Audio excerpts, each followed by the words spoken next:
Two, one. Hello, lords and ladies of the internet. I hope we are live. The storm over here by me has been causing some incredible technical difficulties. So, chat, please let us know and scream at me if we're not live. Otherwise, thank you all for joining us today. I hope you all are having a fantastic day this Wednesday. And we're going to be joined a little bit later by one of our co-hosts. But for now, it is going to be me, Magic Goat, and Pops, and we're going to be talking about The Star's My Destination by Alfred Bester. Yes, finally, this episode of the podcast. Oh, I think you all know who the hosts are. Pag will be the one joining us a little bit later. Links to his book is in the description. Links to Goat's channel is in the description. Me and him just did a video together. It's we true. Also are... excuse me. I had a hiccup there. We also are going to be covering this book. So, yeah, I'm very excited. How are the rest of you guys doing today? I'm doing pretty okay. My internals have been trying to become my externals. But otherwise, I'm great and happy that we're finally talking about this book. We've been prepping for this book so long, I had to ask because I thought we had already done the podcast episode on it. Had a couple hiccups, hiccuperinos with this episode. Wow. Mm-hmm. Mm-hmm. We are All right. Here. All right, so Pop, jumping in here. All right, so I got something to say as well. Firstly, shout out to everyone who could make it today. I do want to give a little context to the things I'll be saying. This is my first book club, and I really only started the book like 3 days ago. Doing book clubs usually it's not one of the stipulations of my contract. And I mean, I'm already usually reading one or two books at a time, so I don't usually get the chance to listen to these guys' suggestions. But yeah, like he was saying, Pag's been recommending this one for it feels like forever at this point. When I realized that we were going to be one guy down without Dez, I figured I might as well. So I started and finished it in the last 3 days, and I got to tell you, it did not disappoint. Like, I really like the book, man. I'm not even generally a sci-fi guy. Like, it's not really my taste, but this one's pretty much. I feel like it's fundamental to the genre, and I think a lot of the things in it are good enough to actually transcend the genre and just be like a great quality book, regardless. Yeah, I agree. This book is incredibly well done and well written on its own for its own merits, and that is I don't want to say rare, but it's uncommon enough that it's nice to have genre fiction to move outside its own genre. Fantasy has this problem too a lot. There's Peg. Hi. Oh, there's Peg. I got a question for you too. Then I got an answer for you. No, you don't. All right, listen. So I've done like next to no research on this book, but one thing that I had noticed, like beat for beat, it was like kind of like a parallel of like a retelling, almost of like the Count of Monte Cristo in a new setting. Like, did you guys notice that? Oh, whoa! Everybody, shut up! Hang on a second. Thank you, Mr. Blackaroony, for the $100 super chat. God. How do you do, my fellow black man? This hundo is my return gift as well as thank you for all you boys have done so far. Well, I appreciate your return gift, and I will use this money to track down the UPS worker that lost the letters I sent you and make sure they are objected to the most horrible torments they can imagine, which is going to be delivering the fucking letters. Oh, sorry, YouTube. Yeah, that wasn't an F word. That was something else. Delivering the letters they're supposed to. He said fudge. Yeah, he said fudge. Fudging. There's a lot of fudge in those letters. They're a little sticky, but yeah, I wanted to give him some chocolates to make him feel happy while he's stuck in basic. But shout out to Mr. Blackaroony, great kid. Very glad, and you know, I'm proud of you. To be honest, man, that you went through boot camp like you did. That is an accomplishment that many people fail out of. I want you to know that even though it's you still got a lot more to go on now. Yeah, Rooney is my sugar daddy now. I want you to know that I'm proud of you, and I told my dad that what you did, and he also is proud of you. So even if your family doesn't, you know, at least one family's proud of you for getting through this. Thank you. Yeah, and I'm proud of you too, little buddy. You did it. You were really terrified of it before you went through it, but you went and did it, and that's what a man does. So good job on being a man. I'm happy for you, little buddy. Yeah. Only good As things in the for- future now. As for the Monte Cristo thing, Mhm. I have not read the Count of Monte Cristo since I was in high school. I don't remember a goddamn thing about it. I'm gonna be real. I was doing a lot of drugs back then, so my memories of that time So, are mildly What atrophied. you're saying is that the next book is going to be The Count of Monte Cristo. That We book is could do that, but I fantastic. think Kid has different ideas in mind. I just want to say, Rooney, thank you for that. You are now a channel member. You're a moderator. So feel free to bully everybody else on the channel. And for the record, yes, you, chat, you can in fact pay me to become a moderator. I am very Just bribable. $100. Hey, Wow. it's the current standard right now. Go ahead and Wow. meet it and beat it, boys. It is it's Yeah. the same, basically the same story. Well, it's the same story in the same way that like Fast and Furious is like a retelling of Point Break. Yes. You know, It's very Mhm. much inspired Like, by, has similar I- character motifs and stuff. I agree completely. But in a good way, not in a ripping off way. no, of course not. No, that's what one of the other things I was going to say. I mean, like, I feel like this is yeah, like it's good enough in its own genre that it almost kind of it was like early on in the genre, right? Incredibly early. 1956. Yeah. This is one of the Yeah. foundational pieces of science fiction. This is one of the This earliest. is- I believe it was published in the 50s or 60s. It's a 50s. really This- foundational piece. Considering the 56. sci-fi it released with, this work is incredible. Sci-fi in the like way Mhm. before, like I'd probably say the 80s, maybe 70s. A lot of sci-fi pre-70s, 80s. It's written very quiche and very weird. A lot of it's much more experimental, strange. So it's kind of tough to get through sometimes. Especially when you go back and read it nowadays with how storytelling is developed. This book still feels incredibly modern. And before we Mhm. get into this, Yeah. I want to quickly do Yeah. something that I'm just still shocked. Thank you, Vernie. But something that I wanted to, I've been saving for PAG. I got it on Yeah. screen now. So What you got? this is something I told PAG there are two things I wanted to spoil and talk to him about, special little behind the scenes things that I was working through. This is one of them. This right here, my version of The Stars My Destination, had an opening by Neil Gaiman, and it blew me away. Neil Gaiman is one of my personal favorite writers. I understand he may or may not have done some naughty things to some ladies. That's, Who still hasn't, being as far as adjudicated. writers go? Yeah, all writers are terrible creeps. Zero Company That's true. excluded. But his Not really. I mean, come on. I've seen your wife. She's a goblin. No, my wife is a goblin, so yeah. See, you Now, can we couldn't marry a talk about- normal lady. You married a lovely goblin. Mhm. But yes, She's a so, lovely goblin. I love want her to read to you dearly. this. It's a short story he wrote for the preface of it. It's On Time in Gully Foyle by Neil Gaiman. You could tell when a Hollywood historical film was made by looking at the eye makeup of the leading ladies. You could tell the date of an old science fiction novel by every word on the page. Nothing dates harder and faster, more strangely, than the future. It's This very was not true. always true. But somewhere in the last 30 years, somewhere between the death of what John Clute and Peter Nichols termed their first encyclopedia of science fiction, first SF in 1957 when Sputnik brought space down to Earth, and 1984, the year that George Orwell ended and William Gibson started, we lurched into the futures that we now try to inhabit. And all the old SF futures found themselves surplus to requirements, standing alone on the sidewalk, pensioned off and abandoned. Or were they? SF is a difficult and transient literature at the best of times. Ultimately, this is problematic. It claims to treat the future, all the what ifs and if this goes ons, but the what ifs and if this goes on are always found on here and today, whatever today is. To put it another way, Yeah. nothing dates harder than historical fiction and science fiction. Sir Arthur Conan Doyle's historical fiction and his science fiction are of a piece and are both dated in a way in which Sherlock Holmes, pinned to his time in the great gaslit streets of Victorian London, has not. Dated? Rather, they are of their time, for there are always exceptions. There may be, for instance, be nothing in Alfred Bester's Tiger, the 1956 UK republished under the Stars, republished in the United States, with this title, and that's the original one for Galaxy Magazine. Sorry, I screwed it up. This radically transgresses any of the speculative notions that science fiction writers then shared about possible shape of the future in solar systems.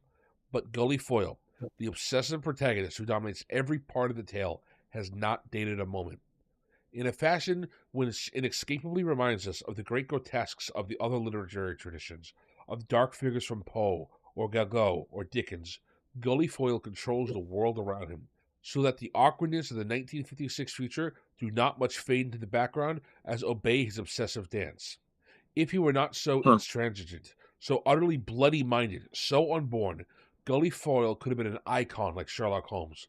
But he is, and even though Bester based him on a quote, he is a reworking of the Byron-esque Magnus, Edmond Dantes, whose revenge over his oppressors takes 1,000 pages of Alexandre Dumas's The Count of Monte Cristo, to which accomplish he himself cannot be quoted.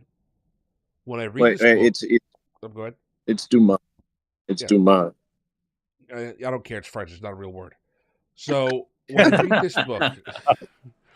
this book, or one very similar, you can no more read the same book again than you can step into the same river. In the early 1970s, as a young teenager, I read under the title Tiger, Tiger. It's a title I prefer to the more rather upbeat Stars My Destination. It is a title of warning, of admiration. God, we are reminded in Blake's poem, He Created the Tiger too. The God who made the lamb also made the carnivores that prey on it. In Gully Foyle, our hero, he is a predator. We meet him and are informed that he is an everyman, a non-entity.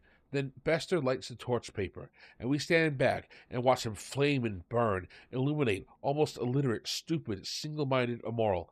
Not in the hip sense of being too cool for morality, but simply utterly, blindingly selfish. He is a murderer, perhaps a multiple murderer, a rapist, a monster, a tiger. And because Bester began working on this book in England, naming his characters on an English telephone directory, Foyle shares his name with the largest and most irritating bookshop in London. And it was Lehman Gulliver, who voyages among strange peoples, Dagenham, Yaleville, Sheffield, all English cities. We're entering a second stage world in the introductions to sci-fi. It's not long since everybody knew everybody. I, for one, never met Alfred Bester. I never traveled to America as a young man, and the time he was due to come to England in the 1987 Brighton Worldcon, his health did not permit it, and he died shortly after the convention. I can offer no personal encomium to Bester the man, the author of many fine short stories, 2 remarkable sci-fi novels, and in the first round of his career, The Demolished Man, and the book you now hold in your hands. The author of 3 somewhat less notable sci-fi books in later life. Also, a fascinating psychological thriller called The Rat Race, about the world of New York television in the 1950s. He began his career as a writer in the sci-fi pulps. Moved from the comics to writing Superman and Green Lantern, he created the Green Lantern's Oath. By the way, that's for you, Astro. I told you to read this book. And many other characters. He moved from there to writing for radio, Charlie Chan and The Shadow. Shadow's fantastic, by the way. The comic book days, though, were over. But the splendid training I did receive in visualization, attack, dialogue, and economy stayed with me forever, he said in a memoir. There was only one, perhaps only one sci-fi writer to be revealed by the old-timers. The first sci-fi of the radical new wave of the 1960s and early 70s, and then in the 80s by the cyberpunks. When he died in 1987, 3 years into the flowering of cyberpunk, it was apparent that the 1980s genre owed an enormous debt to Bester and to this book in particular. The Stars My Destination, after all, is the perfect cyberpunk novel. It contains such cheerfully proto-cyber elements as multinational corporate intrigue, a dangerous and mysterious hyper-scientific MacGuffin, Pyre, and a moral hero, and a super cool thief woman. But what makes The Stars My Destination more interesting, and 10 years on, less dated than most cyberpunk, is watching Gully Foyle become a moral creature. During his sequence of transformations, keeps all heroes going long enough they become gods, the tiger tattoos on his face force him to learn control. His emotional state is no longer written on his face. It forces him to move beyond predation, beyond rage, back to the womb, as it were. And what a sequence of wombs the book gives us: the coffin, the nomad, Geoffrey Martel, St. Pat's, and finally the nomad again. It gives us more than that. Oh my! Birth, symmetry, hate. I'm gonna. It's okay, Pops. We're almost done. A word of warning: the vintage of the book demands more work from the reader than he or she may be used to. Were it written now, the author would have shown us the rape, not implied it. Just as he would have permitted to watch the sex scene in the grass after the night at Geoffrey Martel, before the sun came up and she saw his face. So assume it's 1956 again. You're about to meet Gully Foyle and learn how to jaunt. You're on the right way to the future. It was, or as it will be, Bester might have said, had someone not beaten him to this, the best of times, and it will be the worst of times. So, boom. I Yeah, have been this dying is to this share is that. Hell yeah. yeah, that's in the Kindle edition too. I really really love this novel. It's one of my favorites. It's one of the classics of science fiction. And there's a reason why I recommended this novel before I recommended Neuromancer. Because in a lot of ways this is the original cyberpunk novel. Sure, Definitely. Neuromancer later on would come down and hammer down every single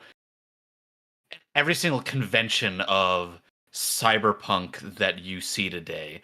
But Neuromancer wouldn't exist without this novel. So, No, really wouldn't. Wow. And I think that Yeah. like I said, I know Yeah. that the Gaiman yapped a lot there, but I have not seen him write so much on any other work really without being like asked to for an essay. And it's just interesting to Mhm. see the way he holds this book in such reverence. It's something that I really clued me that this was something special when I opened the book and saw that there. And mhm. I have Yeah. problems with this book, but I will not say I did not absolutely love it. Yeah, You know, it's a fantastic novel. like a follow up, even to jump off of what the whole kind of energy of what he just said here. That's one of the reasons why it like totally struck me as like particularly enjoyable and important and everything was because I feel like it's something that like even like aspiring writers like this is something that they should try to learn from, like the way that it's written, it's timeless, like, and then there's like timeless things in it too that contribute to that. It's like there's like subtle symbolism, and like I like how there's themes that are like introduced and then we see them repeated later but like in a different way or from a different perspective and everything. It's like if you want to write something yourself, like this book will show you some really good ways to kind of express your ideas. So like, yeah, of course, I'd recommend it to anyone. I'm really glad I gave it a shot. So thanks Highly to recommended. for that. So, Mhm. this or Fahrenheit 451 for kids. Oh, this is definitely my top book so Neither far. for kids. Neither. Oh, I thought it meant for me like other my things list. you could have. You know Yeah. what else happened the other day was because I was trying to explain the book to like one of my buddies yesterday, and I when I mentioned that it was from 1956, he's like kind of a nerd, but he's more like a D&D nerd than a sci-fi guy, but like he's still kind of familiar with a lot of this stuff. And he just simple quote, he goes, "Old sci-fi just hits different." And I'm like, "Yeah, I agree, man." Like, Yep. But I'm sure I'll eventually get you guys to read some Heinlein. In Heinlein, the way that it reads is just fundamentally different than the way that this reads. And I think that this is yeah. it's because The Stars My Destination is a lot more about the character of Billy Foyle and about kind of Yeah. what it means to remake yourself into a better person than it is the technology in the book.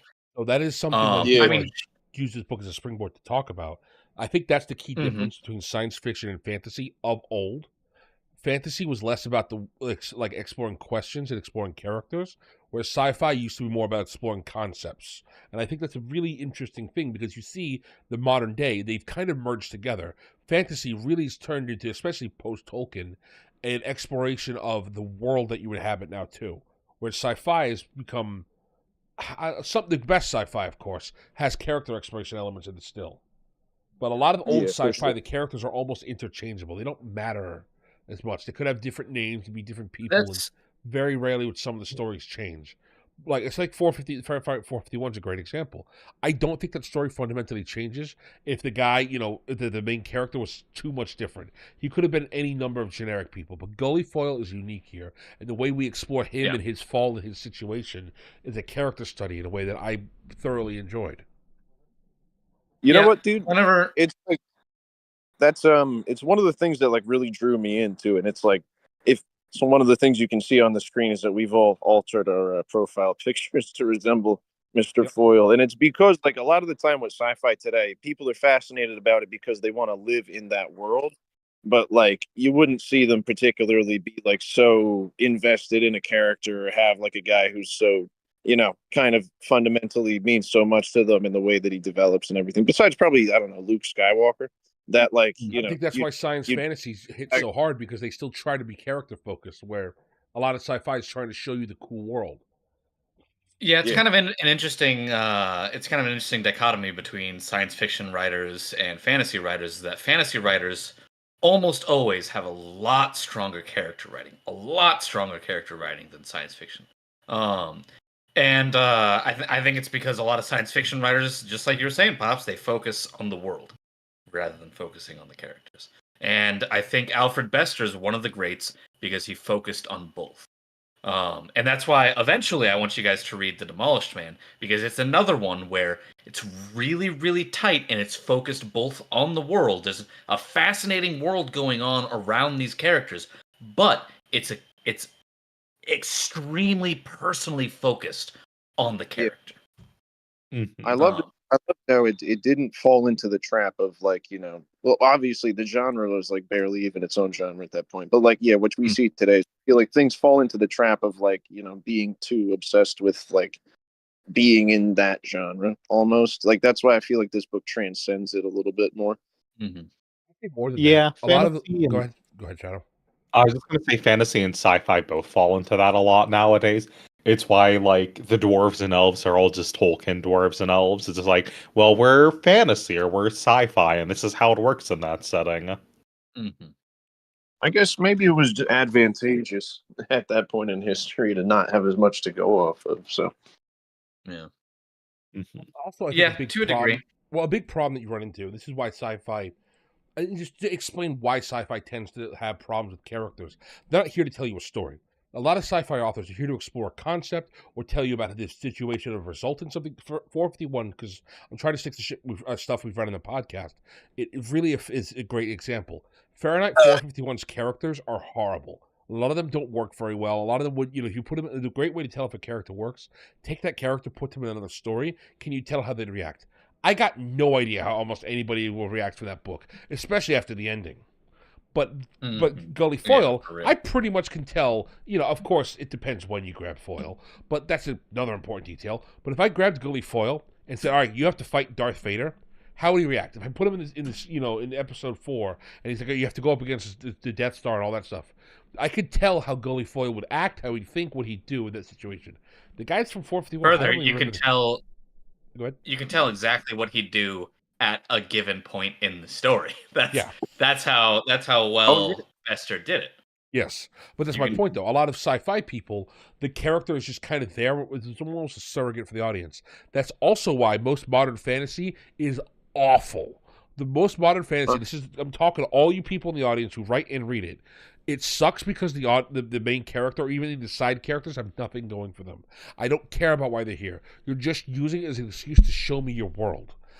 I'm going to be honest, Chief. Go ahead, Peg. That's why Twilight is not a very good novel. No. Weird tangent here, but that's why Twilight is not a very good novel. The main character, she's just a stand-in for the audience. That's all. And a boring, like, not somebody you could fill yourself into. Like, I would say, we talked, I know Monte Cristo's mentioned briefly, but like you could see like part of yourself doing this. I think even for Gully Foil, you understand why Gully Foil would be so upset. What he does, I don't agree with, but you get the whole, you burned me this bad, like, this is why I hate what you did to me. We've all been there, had this just irrational, just, I need to get even. But there's a difference here. And that's one of the timeless themes that I mean, like, the whole idea. We'll get into probably a little bit more of the symbolism that represents, like, a spirit of vengeance and also the kind of betrayal and everything like that. Like, these are timeless things that aren't really contained to one genre, which is why it's like, yeah, of course, it's like never gets old. And again, I do want to also cite another novel we read here. That's why something like, if you read the Arthur book we read, I enjoyed it enough that it's worth reading once. I don't want to read it again because a lot of it's written of the time, which it's weird because that book came out contemporaneously to this one, I believe, which is so strange considering it's the difference in writing style and prose and just the way things are shown off. But also, I at least understood the characters in Arthur in the King Arthur, I knew what kind of how they'd react, which is interesting going from that like that kind of I think before this book was the book with the best characters we've read, which I'm not comfortable with saying. But now that we've read this, I'm happy to say this has been number one book on book club so far. Actually, I suppose I should say that I really liked Foam Follower from Thomas Covenant. Well, there's no way that Foam Follower is a better character than Gully Four. No, not Gully Four. I'm saying compared to the Arthur characters. Oh, yeah, fair. Yeah, I think I'm really interested. Yeah. Whenever we get to Neuromancer, I'm really interested to see what you guys think, because in my opinion, Neuromancer is exactly what we were talking about an author who has fallen in love with his world and has let his characters get sidelined. I think that you guys are going to see exactly what I mean whenever we finally get around to reading Neuromancer. I think, as someone who has read Neuromancer, I think the Neuromancer characters do have more going for them than a lot of other characters in like other settings. Mm-hmm. I do see what you mean in certain aspects. But the main character is especially like an issue with this because other than his one desire, which I won't spoil because it's kind of the whole plot of the book, or at least like half the plot of the book. Other than that, like one desire, he really doesn't have anything else going for him other than not dying, making money, and banging the hot thief character. Yeah. These are all still a good novel. I also want to do. Oh yeah. All quests on your list. Yes. Yeah. Shoot. Eat, don't die. Sucks. All right, never mind. All right. So before we get any too much further, chat. I am in Florida. I have to let you know this horrible fact now because there's a small, and albeit small, chance that the stream will randomly cut out. This is the last time we're talking about this book. We've gone a half hour. I think we've satisfied some of my itches. So if we die tonight, I'm sorry. I will try to keep it offline recording, but if I lose power, I lose power. I lose internet, I lose internet. I shouldn't. I timed it so, according to the weather app, I will be getting the worst of the storm about 9-10 o'clock. Yeah, King's Power will go. Yeah, don't jinx it. But I allegedly, but you can trust weathermen as far as you can throw them. So.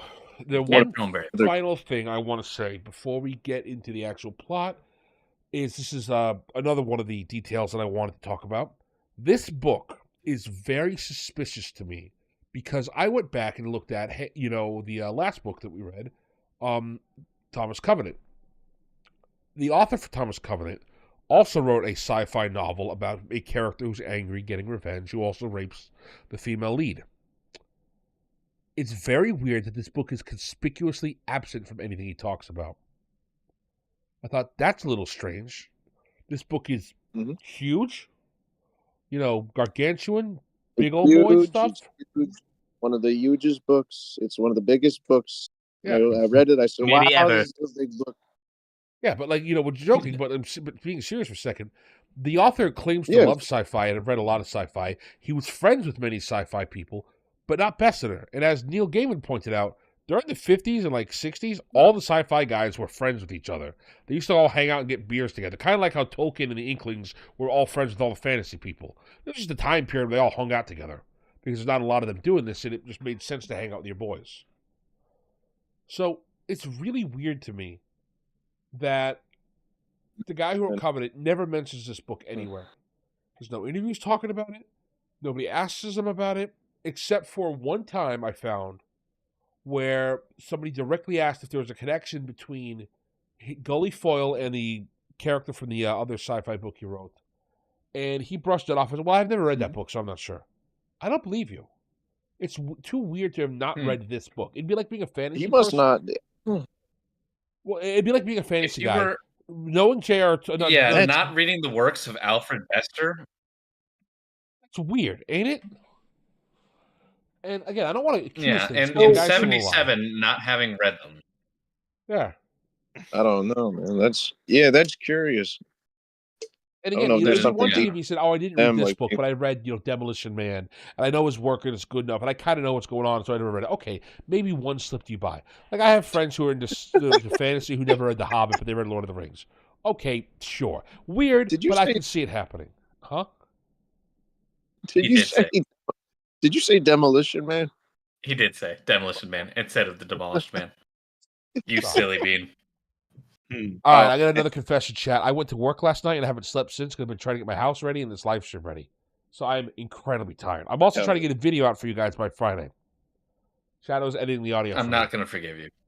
It's okay. Zero Sorry, we're chance. not- yeah. You know what? It's actually already edited. I just have to listen back Beautiful. to it. Thank you. You're a Yeah. beautiful, handsome man. You know what, chat? I will apologize. Unfortunately, the apology can only come out in increments of $5. So just donate to make sure that the apology comes out quicker. It's true. It's true. One It'll, word. it'll come out in shorts, by the way. And the shorts will not be in sequential order. So you need to, every time you donate $5, we're going to roll like a gotcha in our house. And we're going to see which one it is. If you get dupes, you get dupes, you know? That's just Unfortunate. life. Is what it is. It is It is what it is. But yes, so I find it really Mhm. weird that this book is written the way it is. I also find it weird that when trying to pitch a work to a potential publisher, he said that he was rejected for Covenant, I think 19 times, and there's something to be said about being rejected that much, but it's weird to me that if I'm writing a book and there's another popular book out there that has any sort of acclaim, why you wouldn't pitch it? Oh my goodness gracious. Not Alfarius says we should kick that Storm's butt, kid. Zeus is lame and Thor is cringe. I agree. That's Oh, my true. man. So true. Shout out Gee. to Not Nefarious, man. thank you, We love you, brother. Alfarius. I love you, my friend. Don't worry. You still have number one best friend. Rudy's just this week's best friend. You can outbid him still, though. Joking Good aside, Lord. thank you guys. I appreciate that. With the money you guys just Yeah. sent me, I'll be able to, repair anything that happened with the storm. I expect no problems, and I don't think anything is going to happen. But with that money, I feel comfortable that any damage will be able to start handling. Thank you guys. And don't worry, any additional funds will go for new audio equipment for Kid. Eventually, Or- I'll need Yeah. audio equipment. Scotch. Or Yeah. Scott. Yeah, well, Scotch is Or you audio could One or equipment. the other. Yeah, never mind. Yeah. Scotch is audio equipment if you drink enough. it's That's true. true. It's true. Great audio equipment. Thank I you can both so attest much for to the it. donations. I really appreciate you guys. Mhm. I'm blessed to have fans like you all and friends like you guys. So true, Lumpy. So yes, I just so wanted you want to get say it into was- the narrative? Let's start. Nah, I with think who- we. Yeah, you know what? Pops is right. The podcast over. Goodbye. No. What are we gonna? Hey, wait! Before we go into the narrative, you told me that you had some wild hair theory regarding my world and this world, and I'm Oh, yeah. sorry to just. Yeah, if it should wait, then it should wait. But I It- want to hear this. If It it should, will get into spoiler territory, but I will say this, and I think Pops is probably going to agree with me, and maybe Shadow will too, since you both have read it. The competence of a lot of the characters in your book is the exact same competence level as characters in this book. what do you mean by that? Let me think about that. So Modern I authors think tend to have characters have a few more slippages, a few more moments of vulnerability. Outside of Marissa and Laska, any character who's above the competence level, this is my first day on the job, they are so hyper competent, just like almost everybody in this book, because they're at the apex. Taran's a great example. He doesn't Hang screw on. up. He has, Hang on. think about Gully Foyle. They both have these plans, so it's they have to walk you through the plan, and there's no way I could have thought of that plan if you give me an hour and said, "Here's $500, figure out this plan." But the character knows it so perfectly well, and the way they explain and execute it. I see a lot of this DNA in the way you write, especially the way you run your tabletop games, especially that. One thing, Pag, if I may, and you can correct me if I'm wrong. I do believe in that particular universe, it's pretty explicit that these characters are kind of what they go into sleep mode, and they have these training sessions, right, where they can train over and over and over, and it's like a different the time is sped up or something. And I feel like that, like the entire time that Marissa is in her little pod before she crashes on the Raker planet, not to spoil, that's all she's doing, right? Is training. Yeah, so Marissa only is alive objectively, like in real space, for about 10 years before she lands on the planet. But she's been in subjective 3 times speed. So she's experienced 30 years. 1 second, And nearly guys. that whole time. I just got an error message from YouTube. Is one of you guys have the stream open before we get too far off track? I'm not sure if it's Yeah, still I've got it going. open. I Yeah, am good. on YouTube. It is playing, as far as I Yeah. can tell. Yeah. Let me unmute it. Yep, no, it seems to be up to date and caught up. Oh god, I listened to my own voice for a few Chat. seconds. Chat, BRB. Yeah, chat, be Yeah, I sure to got yell you. at me How do you if something think- goes wrong.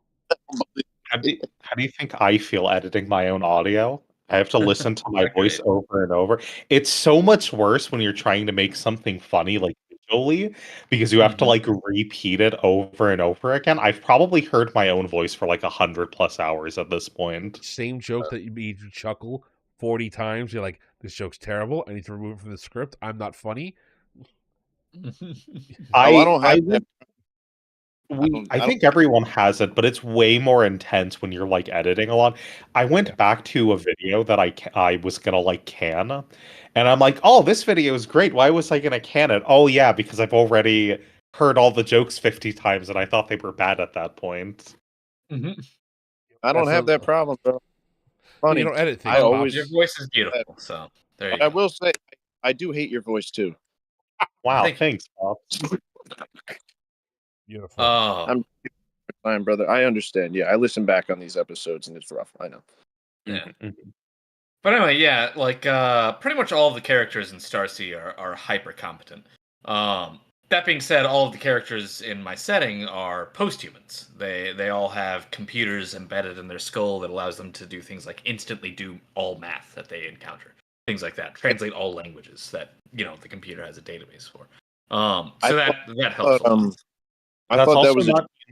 I, Oh, sorry, go I on. thought I thought that was a gender neutral term for people who delivered the mail. Oh, posthumans? Not exactly. I was gonna Yeah, say, like, all the characters being like very, very competent is kind of just a thing in military science fiction specifically. That tends to be. Yes and no. Enough people make mistakes in other military science fiction, and also a lot of the way that the characters will in Pag's work talk about stuff and expound upon things, it's similar. It's very clear that you like this book when I read your book. That's not a bad thing. That's just a fact. The funny thing is, I did not read this book until after I had written the full first trilogy of my works. Nah, So Proof? I didn't. There- This book was not in. There's another series. I forgot the name of it off the top of my head. That is way more similar to Starsea than this series, kid. I will see if I can find it. I remember talking about it with you, Shia, Mhm. and I know you have read some of the books in this series, but you haven't read all of them.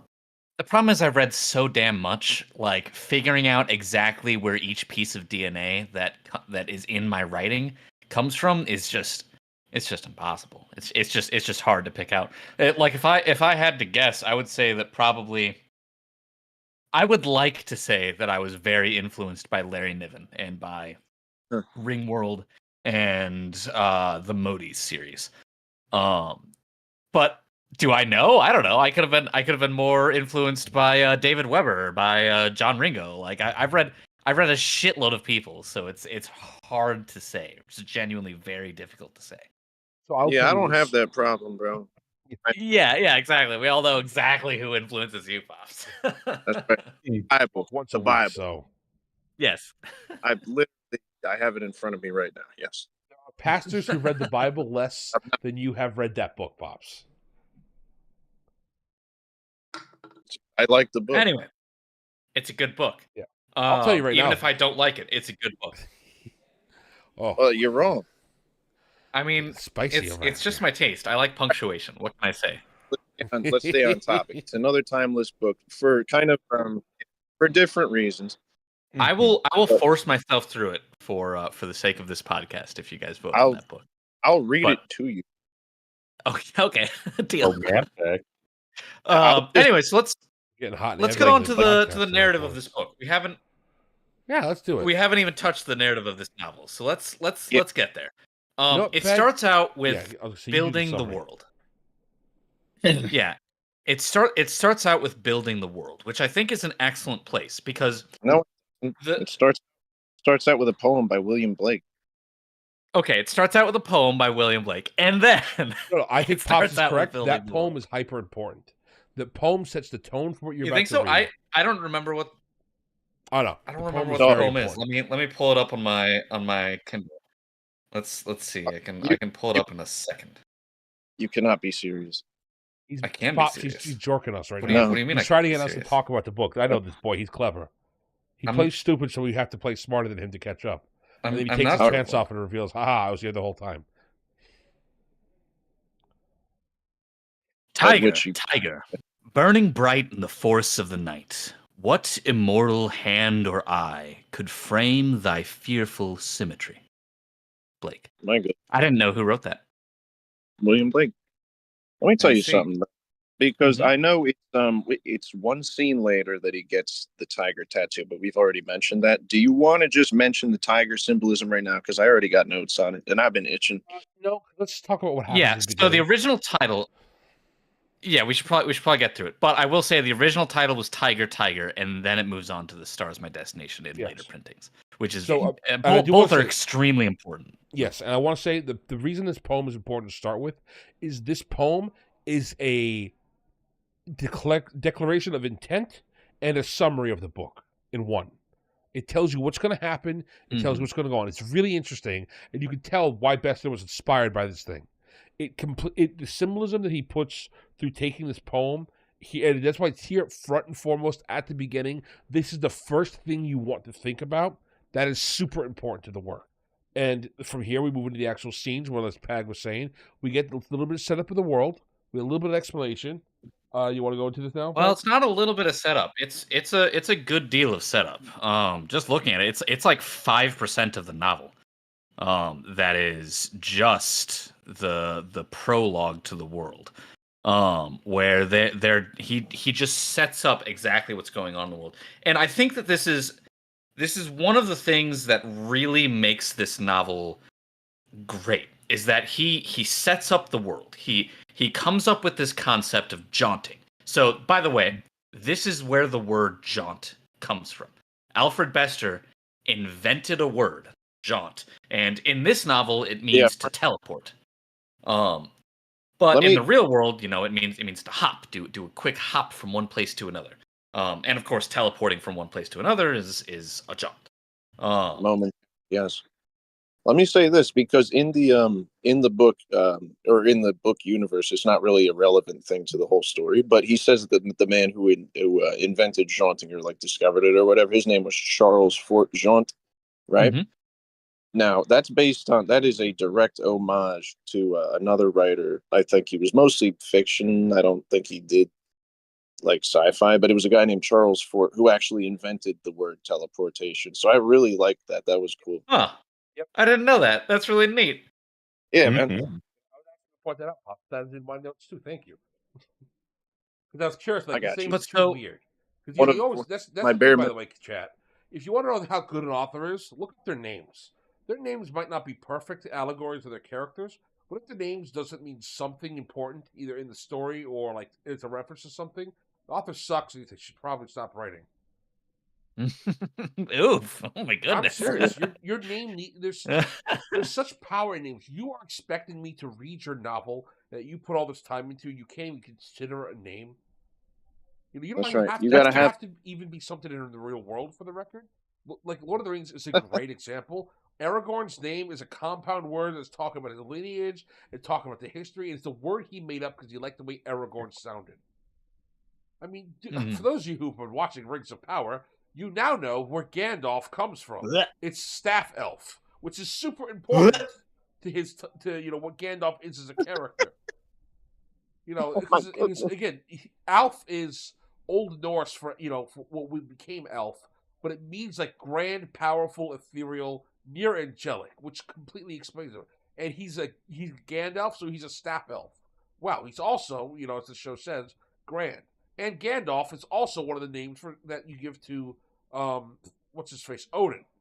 So there's all this symbolism in just Gandalf's name alone. This is why Tolkien's a goat. This is why this book is written by a goat. This is why all the people in my chat who still have outlines aren't goats. Am I a goat? You're not a goat. And you are magic. No, unfortunately, you're still shadow to me. Oh. But anyway. You're magic. So he spends this full prologue outlining the world. He details that there's this ability to teleport, and it's changed the world in this myriad of ways. It's made the lines between countries kind of disappear and fall apart. It's made it so that basically people have a much easier time of committing crimes and getting away with them. So that the society has become much more conservative in order to prevent these crimes. And he also outlines how there's these outer systems, kind of like in The Expanse, how there's the like outer planets that are basically the moons around Saturn, and then the inner planets, which is Mars and Earth, and they're kind of at odds with one another, at war with one another. He sets all of this up in the prologue, just bang, bang, bang, and the prologue is heavy with it. It's very heavy with exposition. But that's it. You get through the prologue, and that's it. That is all the exposition in the whole damn novel. And then the rest is all just story-rich stuff. You think so? There's one more piece of exposition that comes out of nowhere during, like, halfway through the novel, and I sort of the pyre. No, the pyre's different. No, the pyre's fine. That's introduced. That's the story point of this book. Yeah, this book, the setup here.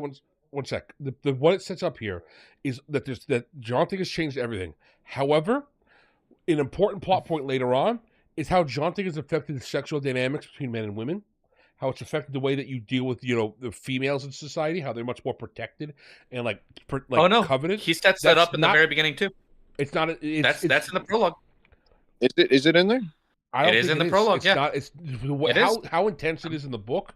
If it wasn't the prologue, it wasn't intense enough to show you this. Like, hey, no, you don't understand just how different society is. We're talking Victorian England level of hide your women. Let's see. You know what? It didn't. Well, that didn't it didn't really trip thing when it was in the narrative. Either way. This is from the prologue. Crime waves swept the planets and satellites as their underworlds took to Jonting with the night around the clock, and there were brutalities as the police fought them without quarter. There came a hideous return to the worst prudery of Victorianism as society fought the sexual and moral dangers of Jonting with protocol and taboo. A cruel and vicious war, yada yada. Yeah, no, it's directly stated in the prologue. I think that's context. This book is something that I think is important to mention about this book is it's incredibly dense. I also didn't notice that there are lots of little details that are only talked about for 5 words total that actually add a lot to the story, but you can just miss them super, super easily. Yeah, that was just one sentence. Yeah, I feel like that's probably most of the stuff that I have in my notes, like little one-off things that kind of they feel like blink and you'll miss it, but things that I did notice, I'm like, oh, I'm catching symbolism here. This is a reference to this. This is something like that, some underlying message beneath the text or something. But that's why I liked it, because I was really trying to pay attention. This book rewards you more than almost any book I've read in a while for paying attention. I'm saying this is one of those books. There's not a lot of books like this. This is one of those books like this, Dune, Lord of the Rings. It's one of those books where you can reread it over and over again, and you can pull something else out of it each time you reread it. You can get another thing out of it because it's so dense and because the symbolism is so rife throughout it. Bester's one of the greats. I don't want to get. Well, I'm not like a sick puppy or anything, but the fact of the matter is that the more recent Hugo Awards that have been handed out, They're nothing like this. You're not gonna find Hugo Awards given out to books that are just absolute classics like this. That are things that are gonna define a genre like this. Like, don't get me wrong, Old Man's War, great novel, but it is not the quality that we see in this. It's not the quality that we see in The Demolished Man or Tower of Glass. It's just different. It's different. And that's a damn shame. It's a damn shame that what the Hugo Award has become. It almost plays into the same thing we were talking about before. About it feels like the genre has become like almost diluted to this point where like it's weird, but like that's kind of the way that I see it. I feel like what I said before, they're too absorbed into like being like taking what they are to an extreme that like it loses the same like kind of spirit and quality and kind of individual greatness that we see here. Mm-hmm. Yeah, they're too focused on being part of the genre rather than being their own. Kind of, yeah.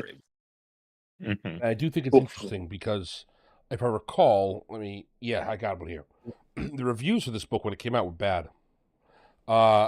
Really? That's Damian funny. Knight, who was a really well-regarded science fiction author and critic at the time, wrote, "The novel is bad taste, it's inconsistent, it's irrational, and downright has factual errors. However, the end of the book is grotesque and moving." Which is fascinating, It's grotesque because this is the opposite of how I feel about the book completely, even to the ending. Yeah, the ending is not grotesque. The ending is kind of like deep and philosophical and kind of beautiful.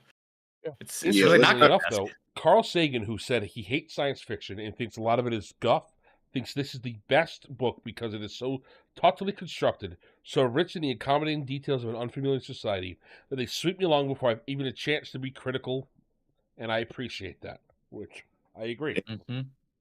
Yeah, I agree, but I mean, I can't take Carl Sagan seriously, but I agree. That's true. So true, MV. All right, fellas. So the book starts out with the actual narrative, right? So our boy, we get introduced to Gulliver Foyle, which is obviously a direct reference to Gulliver's Travels. Mm-hmm. He's going on to this kind of, this otherworldly kind of transformational thing, which I like that immediately. And he is on the Nomad for 170 days. He's basically Give me 1 locked. second. So I want to note that this is one of the better like opening lines to I know there's a prologue before this, but this is one of the better opening lines to a novel. This is something that prospective authors should keep an eye on. He was 170 days dying and not yet dead. What an opening to a novel. What a everything like what's going on. Those a great hook. Total, just right away, you feel the exact tone that he wants you to feel. Yeah. Mm-hmm. Yeah. The main character is suffering right now. Everything is terrible. Yeah. He's in his own personal hell. Do we want to? Is there anything else before he kind of like escapes from the darkness that we want to get into just now? Because I do want to talk about that aspect, the kind of the symbolic thing behind it. I think it's important to note for the arc of the rest of the story that he starts as an animal. That's where he starts in this novel. He starts as an animal with no further concerns than survival. That's it. I got that one. I got that in my notes as a major aspect of the symbolism. Like literally, I think like the entire book, almost from the whole of point of part one. The only person who refers to him kind of as like a disregarding way, like an animal in part two, is the girl from who we'll get into in a minute. But I mean, the entire idea of him being an animal, the whole thing is like, oh, man, I'm going to spoil it if I talk about it, but he gets referred to as, primitive.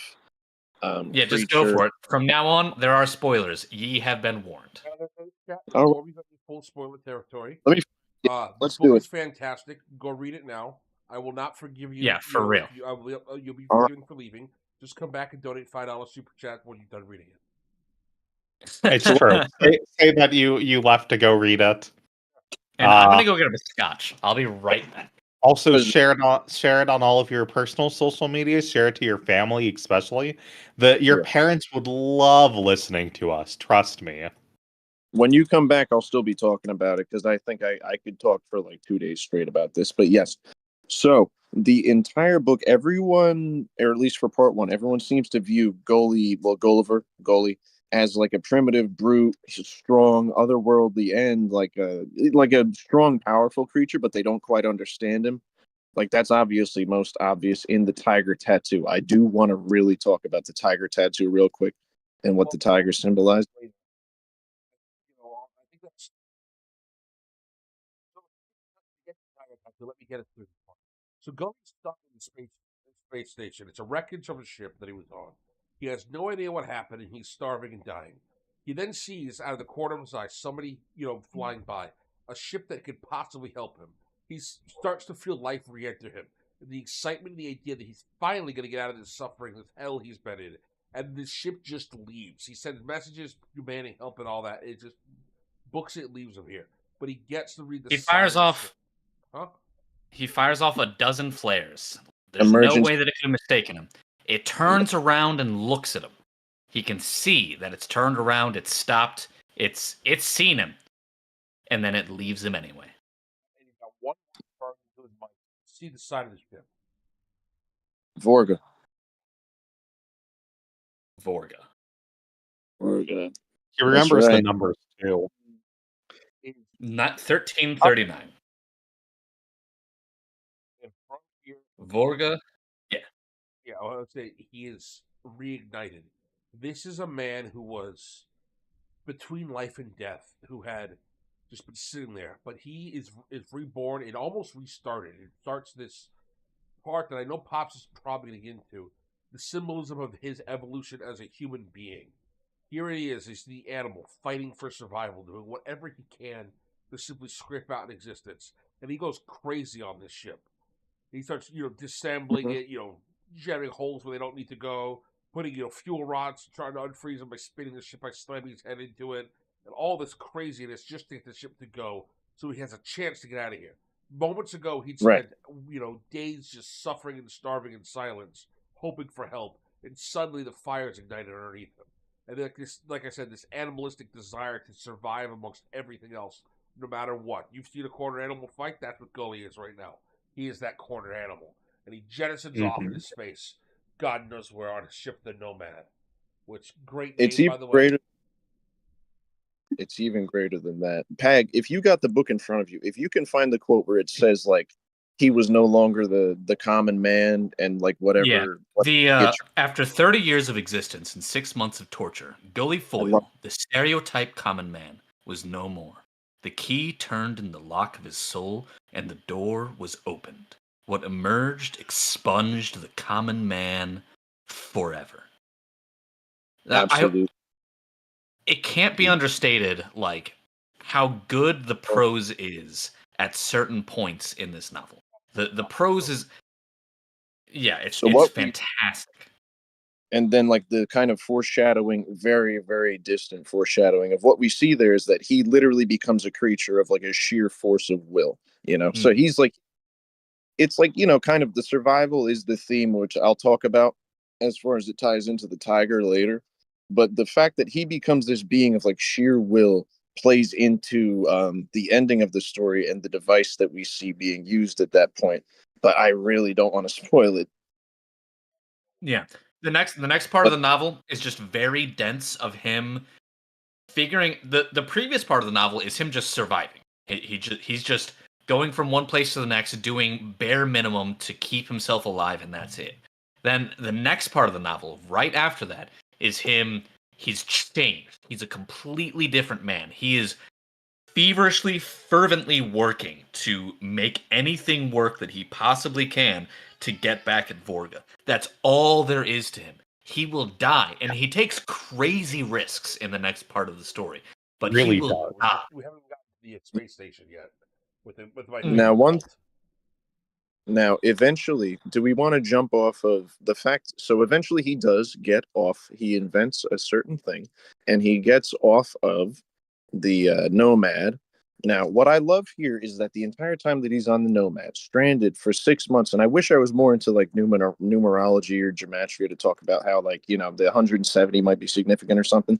But what I love about it is there's this theme the entire time, and it's kind of how Neil Gaiman, he said, like the womb. What I interpreted that as, like, it was the theme of like emerging from the darkness or emerging from cover or from beneath a mask, which we'll get into like light. So at the beginning he's stranded in the dark, and then he has a mask later on. But the entire theme of like over and over plunging into darkness and kind of suffering and bettering yourself for it, and then emerging into the light and like awakening, and you can even call it like enlightenment, which I'll touch on again later. I really, really like that it's repeated over and over, and that's one of the big like continual themes there. Mm-hmm. He is slowly and repeatedly reborn into a new man. Yeah, I guess the womb was a better way to put it in a certain sense from what I saw. But yeah, I mean, there's another scene even where it almost feels like it's Plato's cave, which I just want to say that just now, but we'll get into that again. Mm-hmm. Yeah, with the closet and the room that he was hiding in to preserve air. So yeah, so he I'll let takes psychotic risks to get the Nomad moving again. And he pushes the Nomad forward, and he pushes it towards the outer system. Unfortunately, he was aiming towards the inner system, but he ended up facing towards the outer system. But it didn't make a difference. Yeah. Yeah. But it didn't make a difference because he crashed into an asteroid, which is where we meet the scientific people. Oh, I love the scientific people. Can I establish the context for I them? felt very Sure. mixed about them, but I'm very excited to hear your opinions. Yeah. So yeah, what hit it, Pop. is, for context, the scientific people is basically, that's just what they're called. Which it at first it made me laugh that, like, basically their deal is that they are descended from a group of scientists who crashed on an asteroid. Is it more than 200 years ago? I know it's at least 200, right? Let's see if I can find the exact date. Because they say you're the first 2 person centuries before. Yep, exactly on the nose, Yeah. Pops. 200. I think it's yeah. before they even had a jaunting. It is. Yes. Oh yeah. Because the deal is that when he crash lands and they discover him, they go, "You're the first person to land here who hasn't been like dead in like or more than that." And what I love about them is that they've been completely isolated, and they've kind of reverted back to a primitive human nature where they treat science as like a religion because that's the thing that their ancestors passed down to them. Like, for example, I think they treat Darwin as a prophet, and it's funny because they revert back to a primitive state in their like limited population isolation. Main priority is straight up survival and everything, and yet it's juxtaposed with the fact that what they worship is what we at in on earth hold as like the most advanced technological kind of intimate what am I trying to say, like high intelligence level stuff, and yet they treat it as like a dogma slash religion, which I think, like, when you take into account the differences that people always have with the debates of science and religion, it's like to mix them like that and kind of have it. I really loved what he did with them. It's just, I wish I'm getting my point across. It's the type of concept that you could make a whole novel off of, and yet it's just a small part. It's just a small part of this. You're the first man to arrive alive in 50 years. You were a puissant man. Very. Arrival of the fittest is the doctrine of holy Darwin. Most scientific. I love it. I love the science. They always say most scientific. This Most is scientific. all right, boys. So we got climate change yelling at me for the civilization video talk about. Let's see if we get the COVID thing to pop up. This is what you'd expect from COVID cultists. The people who have candles to Anthony Fauci. Like, I really love, is. record, I love vaccines. I'm glad polio's gone, and I do think that COVID was a bit overreacted. To the side, having a candle and saying thank you, Fauci. There's prayers I've seen on r/atheism praising science.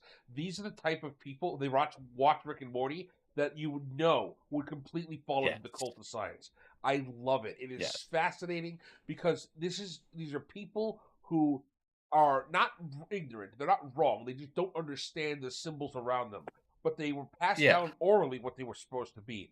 And just listening to the way they talk about it and how they get close to it. Everything is so close. They say, "Oh, we need to decontaminate you and stuff." They have a whole other word for it. It's like, "Oh, but what they when it's decontamination for like their own safety, they think it's like a holy cleansing ritual." Which it kind of is a cleansing ritual, but it's not holy. It's like purely to keep you safe.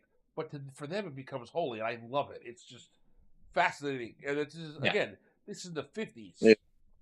In 56. You know I what? think Yeah, the that's whole one of thing those. is they miss context. They just don't have the context for anything around it at this point. That, They yeah, tried it so stems hard to from do what they can. Bless their hearts. it stems from their isolation.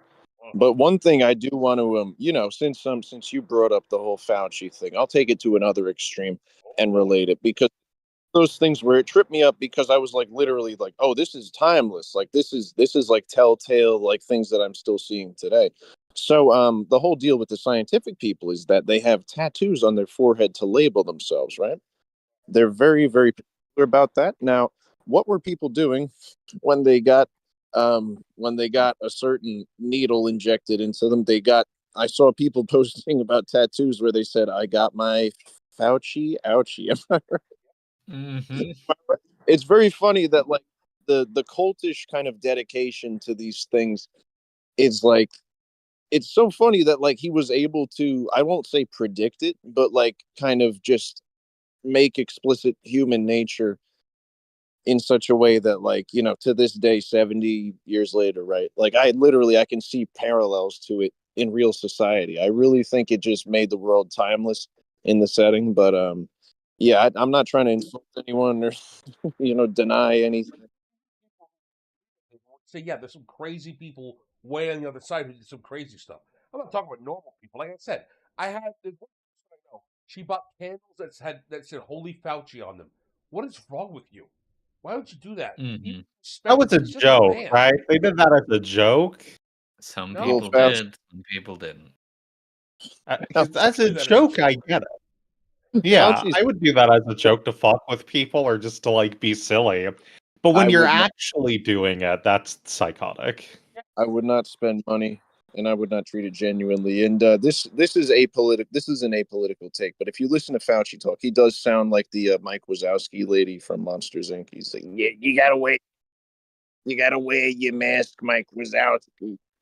Very funny. He's been but I shouldn't. I won't say anything else. We're all making fun of goofy people. That. All right, so back to True. the story. Yes. Quant stuff. Scientific people.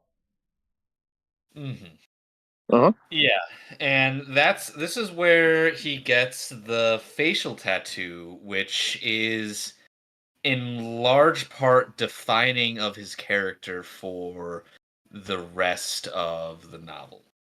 I mean, at first it makes him a monster, or at least it makes the monster that he is visible from the outside. And then later on, it kind of shows you when the monster is coming back out. And also kind of shows you him becoming a better person as he learns to conquer and subdue this monster. I won't even say that it's entirely a monster. I would say it's more like a beast, a powerful force of will inside of him. Because like as we will see, one of the later themes is essentially harnessing the beast within, which that's I don't know much about now. But is this a good time to start talking about the symbolism of the tiger finally? Because he gets a tiger pat. Before you get there, we need to talk about with the chat what happened. So when he lands on the ship, we said he gets these tattoos. What they do with him is they carve these images in him because that's what they were told is done to people, and that's how they mark him as one of their own people. It's not just a tattoo like you get like a today with the ink gun. This is a Maori scarification tattoo. They draw the lines across. It's very tribalistic, and on his forehead they carve the name of the blessed beings that brought him here. His blessed being was Nomad, because that's the ship. But they don't understand that it's a word. So they draw the O as a, what is the symbol they use for the O again called? But it's The male. It's the symbol. Yeah. No, there's like a male and female. Like look at my profile picture. The little arrow on the top right of the circle, that means male. If you have a little plus sign underneath, that means female.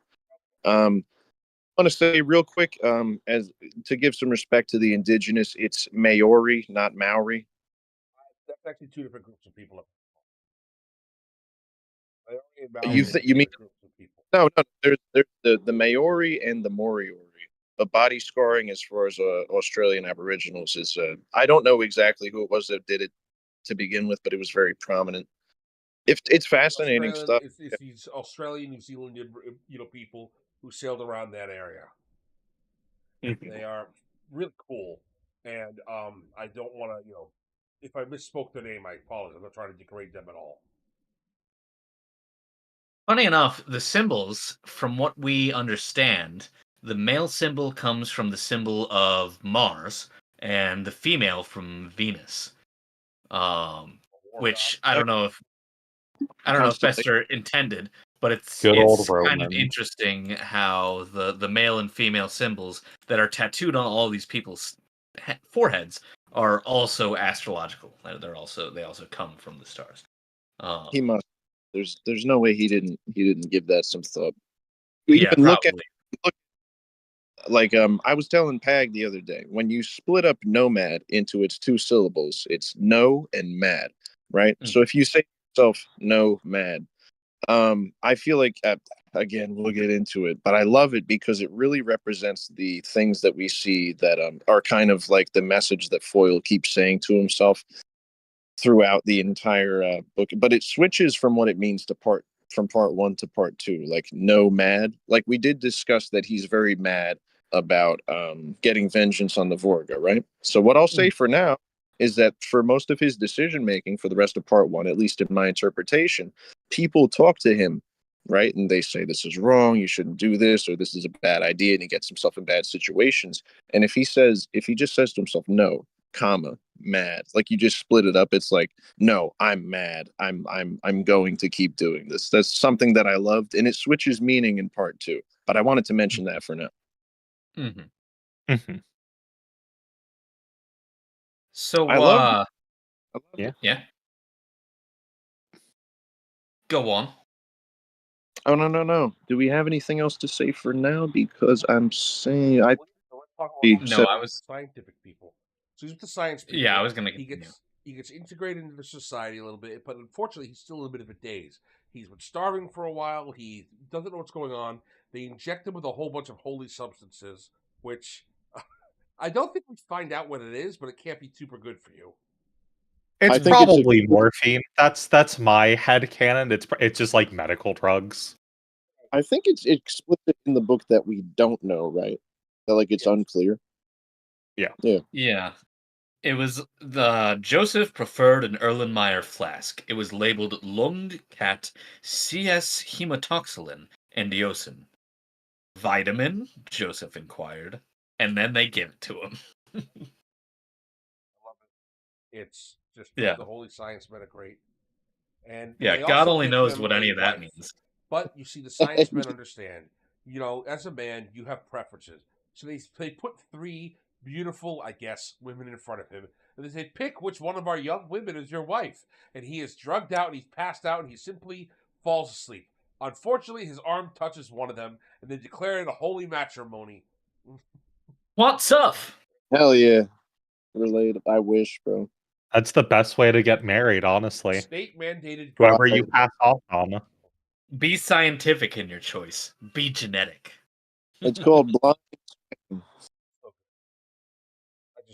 The science people are like you said, even though they're only a small piece of this book, are my single favorite piece of this entire story in terms of a thing I want to steal and like put somewhere else.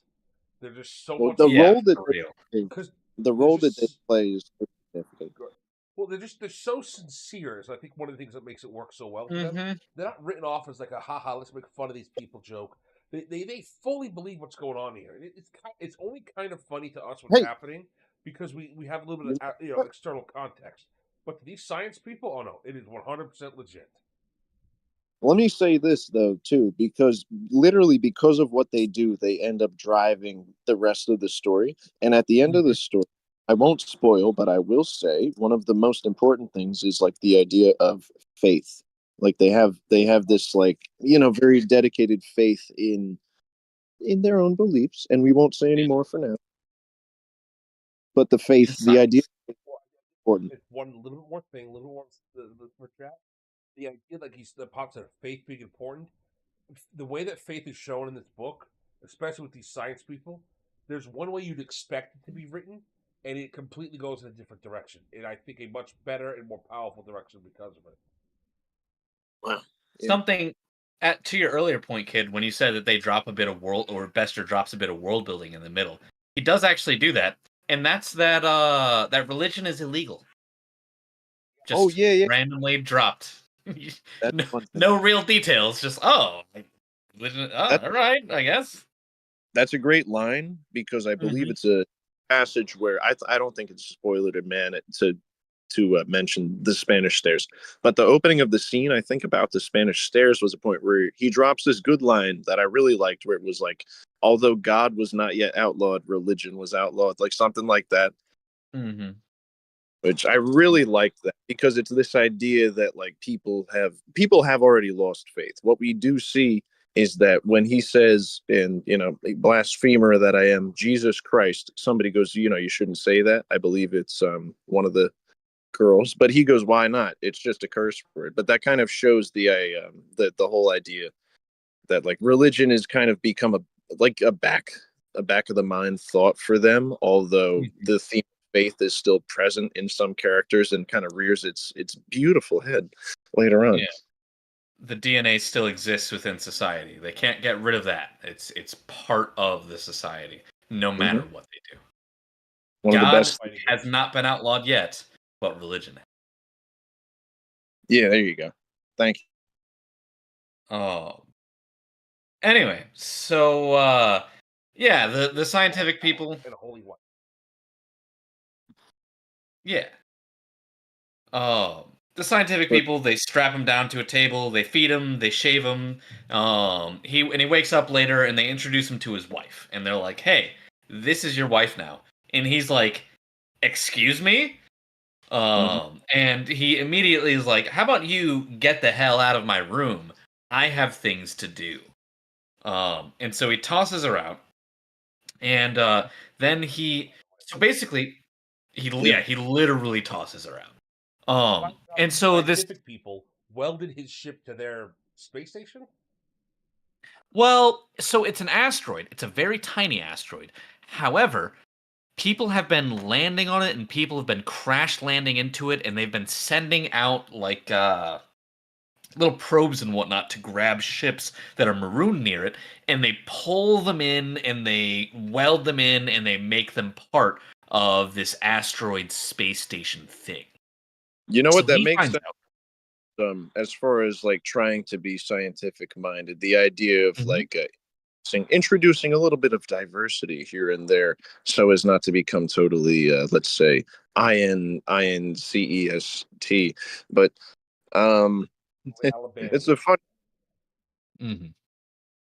So yeah, that's I like that because so he finds out that because he's a new guy, he's been brought here by Darwin, arrival of the fittest, you see. He's been put into one of these ships, and once again, he finds himself aboard this partially broken down ship, this ship that is beat to hell, but he is so determined that he decides he needs to go. So he kicks the gal out, and he sets up the ship to go, and he kicks off its thrusters, and he takes off from the asteroid, not caring what damage it does to the rest of their space station. And it does damage it. Yeah, it does.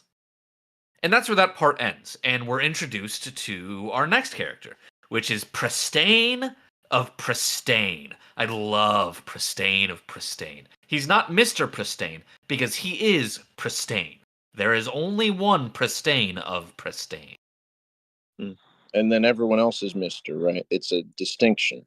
Because he's the one who, like, he's almost like more than an individual. He represents this whole thing. He holds that title. One thing I will say about him, I don't think this is too much of a spoiler, but as far as animal symbolism goes, I really like the part where he's described, right? When we get his physical appearance, they say he has basilisk eyes, which means he's like, he's like the serpent. He's like kind of cunning.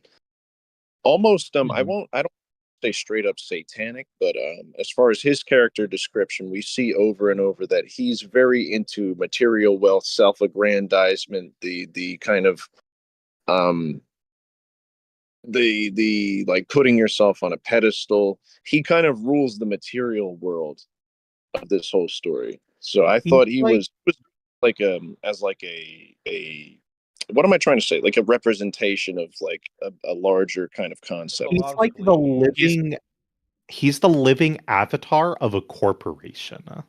Yeah. He That's- is the that's royal what we. he is. Yeah. He is literally the royal we. He is literally the physical embodiment. Corporations are people. You'll know that if you've lived in the real world before. And he is the person who is the corporation. He is the family head. He is the corporate head. He is the person who makes all of the biggest decisions. If you He like is. refer to him as Mr., he's insulted. He is Prestane. Yeah, he's Prestane of Prestane. There Yeah. may be, his sons might be Mr. Prestane, but he is Prestane. Prestane. Which is just a fantastic thing, and it really gives a window into his psychology.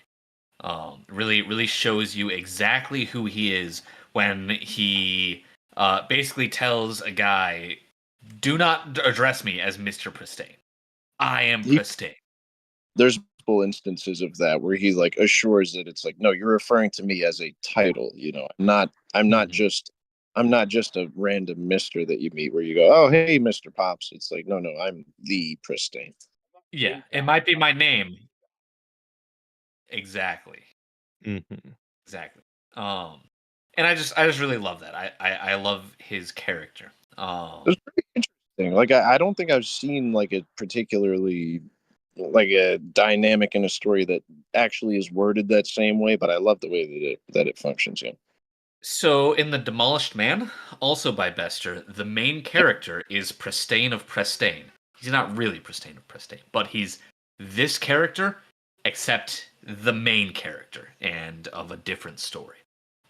So if you read this, if you read this and you like Prestane of Prestane, and you'd like a story that's more focused on that character because he's interesting enough to have his own story for sure, read The Demolished Man. I can translate that for the Zoomers. Basically, what Pristane is saying whenever he has those instances is he's going, I'm him. I am him. Yeah. Yeah. Yeah. Nobody says you are not that guy to Pristane of Pristane. He is that guy. He's literally that guy. Yeah. No one's Yeah. ever been more of that guy than him. Mm-hmm. Truly one of and the. there's an interesting thing early in the novel. It's a little bit of a throwaway, but I think it actually really helps with his character, which is Mr. Presto. Do any of you guys have anything written down about Mr. Presto? I do not. I actually don't. So he's got these guys at every one of his stores, every one of his big stores at least, called Mr. Presto, who is a person who has been thoroughly hypnotized and trained to be Mr. Presto. And there's a million Mr. Prestos. There's one at every single store. And it kind of there's kind of an interesting dichotomy where there's a million Mr. Prestos who have been hypnotized and trained to be the corporate mascot, and whenever you go into a Prestane store, you can ask to speak to the Mr. Presto, and you know that you will be speaking to Mr. Presto. He's the same one across all of them. And yet, there's only one Prestane of Prestane. And I think that's just an interesting dichotomy. We get a little bit more of it later, but his like the dedication he requires of his staff is insane. And this is where you kind of get the first feeling of cyberpunk. Because these people have sold their very identity, who they are, to serve the corporation better. And in exchange, they get money and power. Yeah. And that's Yeah. pretty much all cyberpunk is. It's talking about what's better. Is it better to sell your soul and to live comfortably? Is that me? Or is it better to sell your body and live horribly but live like freely? I said that wrong, but you get the idea. Yeah. I want to mention the difference between Mr. Foyle's choice making and the kind of idea that he almost has an opportunity to sell his soul, and it's almost a juxtaposition of what another character does. But we're on like the first couple of pages still. I don't want to for real. spoil it. We're only just barely scratching chapter 2. You Oh. wanna hit some more on narrative summary? Of course. Off the ship, he managed to fly back and crash onto Earth. And this is a harrowing journey where he barely manages to get it. So now twice he has gone through harrowing journeys that have nearly killed him and left him figuratively, literally, emotionally, and psychologically scarred. When he makes it to Earth, he's picked up and they bring him back to some rehab, and they think that he must have been some crazy jaunter who missed his coordinates, so they think he's sort of a mental case, let's just say. He's got a little bit of slippage in the mind. And they think this because how else would you end up in the situation he did, jaunting all the way out there like he did? And remember, jaunting is teleporting. This is the hardest part of the novel to wrap your head around. The way jaunting works is, if you can visualize a location, you can visualize yourself in that location, you show up in that location. You have to understand the mathematics, the angle, the time, everything. But if you successfully do that math, you can show up there. This is second nature. One thing at this point. Go ahead, Bob. One thing I do believe when I bare minimum research again, this is how I learned about Charles Fort.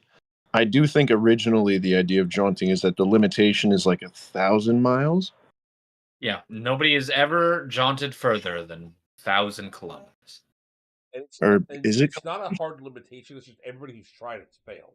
They don't know why. Something is missing. It's just it's failed. There's no God didn't come down and say this is the limit, boys. Don't try any harder. There's a guy who tried to jaunt to the moon, was never seen again. There was a guy who tried to jaunt to the bottom of the ocean, was never seen again. Everybody who tries to go beyond 1,000 kilometers, well, that's that for that, huh? Shoot. Hey, did we talk about the tiger tattoo yet? Am I tripping?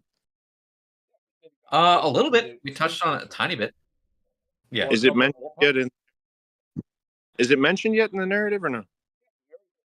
Actually, he's gotten it, but I don't believe that it's actually been mentioned in the narrative. I don't think he's seen himself yet with it on his face. Yeah. Say if we get to the Earth, they think of him as some this weird, mentally handicapped person for the way he jaunted. Then they see his tattoos and they're like, "What in the heck is this?" The tattoos are so out of style. They don't even know what the word for them is anymore. They don't even know if they have surgeons that can help fix his face. They think it's some horrible deformity, and they basically put him into like stupid people school so he can be rehabilitated and learn how things work. And this is what he sees the damage to his face. He sees what they did to him, and Pops, go off, baby, go off, baby. All right. This I've been edging this whole time, baby. All right, listen. So, tigers. I love the idea of the tiger. Obviously, tigers are an apex predator, and this is all derived from the Tiger to Burning Barn poem by William Blake. But what I love is that it represents so many different things in both a positive and a negative light as far as how he affects the story, affects himself, affects different people. But it's like, so what does a tiger represent? It's strength. It's like almost like a primitive kind of animalistic beauty, almost admirable. They're regal, they're powerful, and they represent kind of survival, which also plays into the idea of hope. And I feel like that's a very much kind of like the positive parts of it is that he's almost like letting himself become this beast and embrace this kind of spirit inside of him. But the negative side of it is that tigers are vengeful, right? Tigers have been known to hunt and kill humans. They've done it in India. There's a notorious tiger that like reportedly had like 300 plus kills in India. I remember this was actually later than the story was written, but I wanted to mention this just to hyper kind of like make it obvious that tigers do have like a willpower and a vengeful spirit. Is that I think it was in the 70s that a Siberian poacher actually shot and wounded a tiger, and the thing tracked him back to his trailer and like ransacked it and then waited for him to come back and then did him in. Like these are vengeful, powerful creatures that are almost like a bit much for the individual to handle or even understand. They're almost supernatural. That's what I mean. They're you know, and usually the idea of a tiger turning to man killing. Can I say killing? I've already said it. Yeah. Usually, what is they do it after they have been wounded somehow, usually by other, by humans, which is something that we see here with Foyle. Again, I'm like kind of going off from the animal specific perspective, but the idea that he's been wronged, he's been wounded by these people and he's going after them now. And with this spirit of vengeance, I really, really loved that. But also the whole idea of strength and obviously the poem Burning Bright and everything we'll get into later. Mm-hmm. I don't know if I could have come up with a better analogy to represent there. And also the idea that he has that beast within him and now it's being represented on his face after he's made this transformation into kind of like something greater than just the stereotype common man. And he's also something exotic. He's also something from out of this world. He's something from far away, something you can't quite predict. And he's a predator, as was said in Neil Gaiman's opening. I think the symbolism with the tiger is perfect. I really do love the initial title of Tiger. It's very evocative. It's pretty much perfect. Oh yeah. King, did you bring that up before? Tiger, exclamation point, tiger. Like it's almost like an announced alarm. I also did want to say that on top of the great points the guys have brought here, the tiger is literally an animal. It's important to, for a lot of the symbology that goes on in the story. At this point, it's an animalistic nature he has. The whole, as we're seeing the story, this is a story where a lot of the subtext is enlightenment and your journey as a person, the person as like humanity's journey to greater understanding. It's incredibly clear right now that he's an animal. At this point, Gully is Foyle. He's grunting at people. I forget the name of his teacher, but she's this lovely black lady. She's very calm and she's nice to the people, but she's unfortunately like such an empath and she's so good at like emotions. But she's got this connection where instead of being able to talk to people through their mind, which is another ability she can do, she just says things to them. She's almost got like Tourette's. And everything she says comes out like into their and is put directly into their head. So she sees you. Wait. Yes. Is it Robin or is that somebody else? It's Robin Wednesbury. Yes, it's Robin. Robin Wednesbury. Yeah. So Robin is what we call a telescend, right? Which is funny because that's an interesting idea. That really again, it gets isn't it? Again, I don't see that explored nearly enough. Telesend. Also, yes, I do want to say one quick thing, Pops. As Sweetie Cheesy has found, you get special emotes if you become a channel member. So he discovered that last week. You're the man. It's 99 cents to become a channel member, by the way. There's already been there's been one exclusive video and 2 exclusive live streams. If we get more channel members who want, I will do more exclusive live streams for them. So yes. Wow, that sounds fantastic. Like I said, it's only 99 cents. Plus, you don't have to watch ads. Speaking of, give us your money. A fantastic deal. All right. So go off. So Robin, to clarify, Robin is called a telesend, or telesend is it's funny because it's a one-way telepath, and it's almost like a torturous distance that she lived. It's like it sounds frustrating because the telesend means that other people can hear your thoughts, but you can't hear theirs. It's a one-way thing, and I believe there's a character who touches on it and details why it's so frustrating because he says like, it's so weird that you have all the negative effects of like both sides of like everyone else can read your thoughts, which is like embarrassing or potentially embarrassing, and you can't read theirs. And then you don't know what they're thinking about you as a reaction to that. He's like, it must be a very miserable existence or, frustrating or something like that. But yes, Robin Wednesbury, I believe, is the first What we might call a love interest for Mr. Foyle. Yeah. Something like That's that. No, he has a wife. strong This is way. Goyle's first love interest. And I will say Robin is important. Her name is very symbolical as well. Robins are these small, sweet little birds that you don't do anybody any harm. They just bring Yeah. lovely noise to the world. And when you wake, again, typical robins. There's one stupid one who keeps hitting my window every morning, but that's besides the point. But they're nice little And things. see, Right. and she mostly thinks nice things. I believe one of the first things we see All right. when she's telesending, she's thinking something nice, right? He said the very first telesending is, "How sweet of you, Mr. Gorgas." There you go. She's just the sweetest throughout the entire story. She is the nicest person. She's the most forgiving person, and because of that, she gets stepped on and used all the time, as to be expected. Unfortunately. I do believe if you want to read the book, I don't know if you're sensitive to these sorts of things or if it's still offensive. She is still referred to as the Spanish word for a certain color.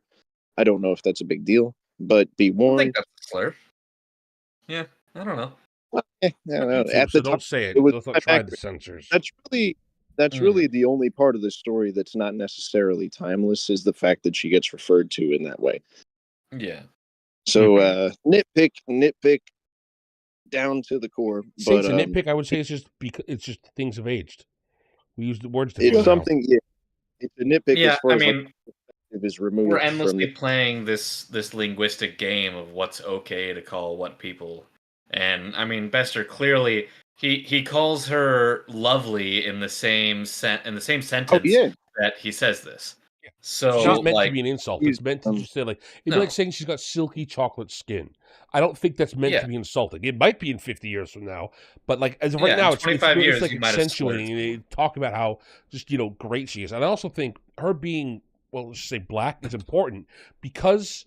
Especially in the 50s, she's part of the more downtrodden group of people. She's already got these other disadvantages. It's very clear that she should have a bit of a chip on her shoulder and be a bit more bitter.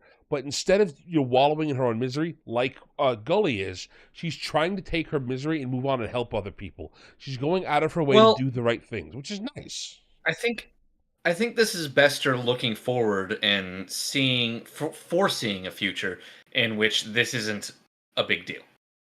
It's just Also, not a big deal. She's just another person. Des is not here, but to be the historical artist at that time, I do believe the activists at the time that was their preferred word at the time. Yeah. So obviously he's showing some respect, and again, she is like Shadow said, the forgiveness and like kind of redemption theme. We see that a lot more blatant later on, but she's a very important character to that point. How she's so like kind of like you said, lovely, gives her kind of heart over and is very kind of just ready to help and everything. Mm-hmm. Even it's really funny. Though things happen to her. Like if we look at Heinlein, I'm sure eventually we'll read Starship Troopers. We've got to read Starship Troopers eventually. It's just so seminal in the genre of science fiction. Of course. And like that and Stranger in a Strange Land. The way that Heinlein looked at the world, he was so progressive for his time. So very progressive for his time. And yet, today people look at him and they see a fascist. It's just the craziest thing. Like, for his time, he was talking about free love, and he was talking about equality between all people, even like radical equality between people in species we hadn't even thought of yet. And nowadays, people look back on him and they're like, wow, that guy was really just the pits. He was just awful. When in reality, a guy in Germany in the 40s. Let's not make it political. Look up the Overton window if you don't know what Pag is talking about. Yeah, it's just kind of funny how things shake out. Yes. And I'm sure Bester at his time, I don't know this, of course, but pretty sure Bester at his time would have been looked at as also kind of a progressive, and yet I'm sure if someone looked at it today and saw him using that word, they'd be like, "Oh my god." I don't know about that. The main thing with Heinlein, because I actually talked with some friends who thought that way about Heinlein. They mostly think that because of Starship Trooper, because of the. Well, they haven't read the series. We have to, but it's because of the military. It's because of the very militaristic outlook. We're just gonna have to read Starship Troopers one time for this channel, and we're gonna have to talk about it because I could probably talk for like 3 hours straight about how much this irritates me. Is that all? I don't even agree with Heinlein on most of what the things that he thought was, and yet the idea that he was fashy it makes my blood boil because it's a meme. Absolutely, it is. It's just straight up a meme. Anyway, let's go on to the book at hand. So, from here, he starts to figure out that he could jaunt really good, Gully Foyle. As he starts hanging out with Robin, and he slowly begins to learn more and more. Eventually, she starts to catch on. She's like, "Hang on a sec, Gully. Every time that we're supposed to be jaunting together, you keep going off of these random places." And he begins, like I said, he's animalistically growling at her, like, "Go away, woman. I don't want to talk to you." And slowly, as he gets more and more upset, his scars will come back, and he he just looks like this disgusting beast. And eventually, she figures, you're doing something horrible, aren't you, with your spare time? And what is the incident she discovers him doing, if I recall? It's teleporting somewhere with Rain, right? She's running a class. She's like running a class to help people learn to jaunt again, and she's like, "Where is he? Where is he gone?" And then he shows back up. He jaunts back, and she's like, "Oh, what the hell?" I believe it's described. He goes to like San Francisco, to like Mexico City. Like he's been all over the world. Specifically, is what he reveals once he talks with her. Is that he's just been all over the world. But how she notices it is she notices that he's like wet, that he was somewhere with Rain. And that doesn't make any sense. He would have had to gone very far because it's not raining anywhere nearby. Because what this does is it sets her up as having to be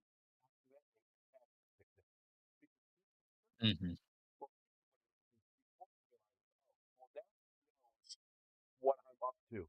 She knows that I'm faking being, like I said, an imbecile, and he's faking his mental, retardation, so he can get away with doing these things for more free time. And she finds out that he has been doing some things, and he's like, "Look, you can't tell anybody. If you tell anybody, it's going to be a horrible situation for me." And he starts he teleports with her to her apartment, starts harassing her, getting aggressive with her, and one thing leads to another, and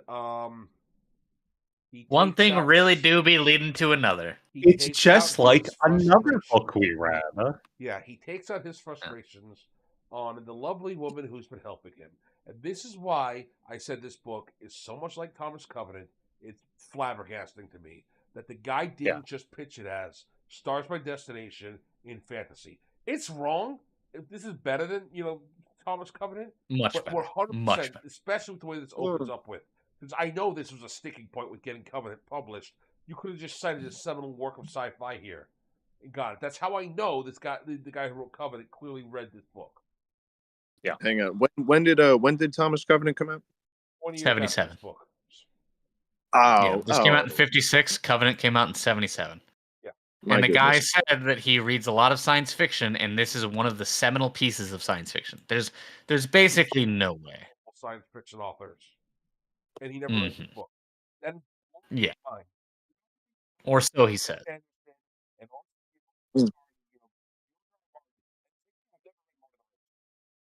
Yeah. I don't believe anybody. We have to say that he alleged that he never read the book. I know. It's true. I suppose they could have told him. When did they change the name to Stars My Destination? Is there a timeline for that? It was when it got released in America. When it was in the UK. Tiger, and he's an American. I think it was. Yeah, when it was released in the UK, it was called Tiger Tiger, and then in the US, it was Stars My Destination. But I don't know what year that was. I assume it wasn't that 57. It long. was 56. It came out in June Oh, no. 56 in the UK, and then March 57. So like 8 months later, it came out here under a different name. And Tiger Tiger was also like removed from all future British editions. So by the I way- will say this: it's not impossible that he legitimately had never read this book. It's possible he may have just heard about the book from someone. There is all sorts of things where things happen to be very similar. That it's true. being said, this is literally the exact same thing, except for where Thomas Covenant does it in an awful shitty way. It's not done terribly in this book and is important and not just a let's add a drama for no reason way. It's important in like a different way. All right. Also, Is this part? it's less Gratuitous. pornographic in this Yeah. book. Way less gratuitous. And yes. also, and the second thing I want to bring up, this is not the only time the author has written a book about a main character who's a man abusing a woman in this way. The sci-fi book he wrote that he complains not enough people read because they always keep asking about Thomas Covenant also has the main character, do terrible things to a woman. Worse things, I would argue, because he's got a chip that Way programs worse. her brain to make her Way worse. experience it every day, all day for like 10 years straight. It's So- way worse than that book. It's There's in no way Thomas that you write that book, especially after Covenant, with the comparisons that you still haven't read it. If somebody told me, "Hey, I wrote a book," and this is just if I wrote a book and somebody's like, "Wow, this is just like Name of the Wind," and I never read Name of the Wind, why would I not go immediately read that book to be like, "Okay, what comparisons are going on here?" If he didn't read it before, sure, but still have never read it. BS. Wait, hang on. Peg, how did you come across this book? Since there was a theory that you were influenced by it, how did you come across it? How did I come across the Stars My Destination? Yeah. A person who I will not name told me that I should read it. I told this person that I love science fiction, and he told me that I should read this book. And also, this person is a demonic troll. He is possibly the most effective troll I've ever met, and also like one of the more clever people I've ever met, one of the more intelligent people that I've ever met. And he ruthlessly insulted me for not having read this guy and Silverberg and a couple of others. And I was like, okay, I'll read them. If you really think it's that important, I'll read them. And you know what? He was right. Shout out to that guy, man. That guy rules, whoever he is. Introduce me in the. Do I know this guy? For real. I'm not going to do that. No, you don't know this guy. None of you guys know this guy. Introducing him to you would be an objective downgrade in your quality of life. So I'm not going to do that. He's not from Basted, is he?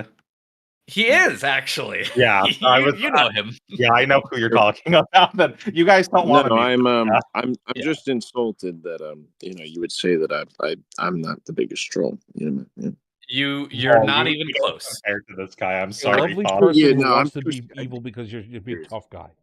You're like a big cuddly bear, Pops. Yeah, yeah. this guy is corrupt to his soul. I like him a lot. He's interesting. He's an interesting person, but also he's corrupt to his very soul. In the best of ways. I like him. He's very, very intelligent. He is great at making me question my own beliefs, and I value that greatly. But also, he is a demon. His soul is black and rotted. Yeah, wow. Shout out to that guy. Because we were able to justify before Peg's books. He had another dynamic that justified the whole thing that we thought might have been relatable. Now, I do feel like, and this is an entire Pops conspiracy, let's allege real quick that Heinlein actually ran this past Bester, and Bester was like, you don't do it that way, and then he got mad. I'm just totally theorizing for fun here. Yeah. That'd be great. Mm-hmm. That would be very funny. Just a thought. Mm-hmm. I hope Great so. theory. No disrespect, I will read your books, Robert Heinlein. I don't know if you're still alive. I'll check you out. He's not. Heinlein is no longer alive. I'm Other sorry. than Disco. I'll definitely check him out then. All right, so my bad. Too many orgies took his toll on him. Is That's not actually true. I don't think that's why he passed away. I think he was just old. oh I think it was just goodness. age-related illness. You know what? I got Google. Let's find out. Yeah, So, why not? We 10 pages in. Yeah, you we're didn't 10 keep pages. talking. No, we're 20 pages in at least. We're getting in there. We're about 15% of the way through. Yeah. So, Dude. he threatens her, and he does the Thomas Covenant Snuggle. special. Exactly. No, it's the Thomas Covenant special now. That's the word. He colonized. Pardon? No, he colonizes her. He doesn't decolonize. He Okay, full on. well, I suppose that's another way to put it. But anyway, so he does that and forces her into silence. And then he attempts to get his revenge against the spaceship that wronged him. He gets bombs somehow. I forget if he makes them or if he buys makes it himself. them. He made a homemade IEDs. He makes his own weapons. He breaks into the facility where the ship is. He throws it at the ship. And he gets he doesn't get gunned down. He does get shot the fuck up though.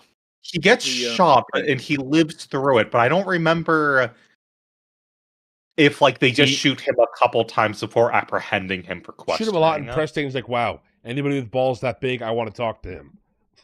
That's another thing that plays into the tiger symbolism, the idea that this is a powerful, strong creature that these guys, they don't know how to deal with them. They don't know how to solve the problems. They haven't seen anything like this before, which we see again with I'll just say his name, Dagenham. He legit over and over is I don't know how to handle this guy. And we'll get into that again because he's just so powerful. His sheer force of will, the entire idea is that over and over, he says well, I died over the course of 6 months. What have you done? I've transformed. I've become a greater thing. And, and you dare kind of, look at me like I'm a lower life form or something. He just, the willpower, the idea of the will and the faith and the spirit, although the spirit of vengeance is obviously mistaken, but I love it because it's over and over. And eventually it leads to him becoming greater, despite that, overcoming things over and over, which we'll get into. And so, after this, heroic attempt on a spaceship's life, which, by the way, doesn't work because it's an entire spaceship. As I've learned from playing PAG's TTRPG, hand grenade does not beat spaceship. Does not. Unfortunately. What if you throw it really hard? No. As a matter of fact, something built to take micrometeorite impacts will not give a shit about your hand grenade. No.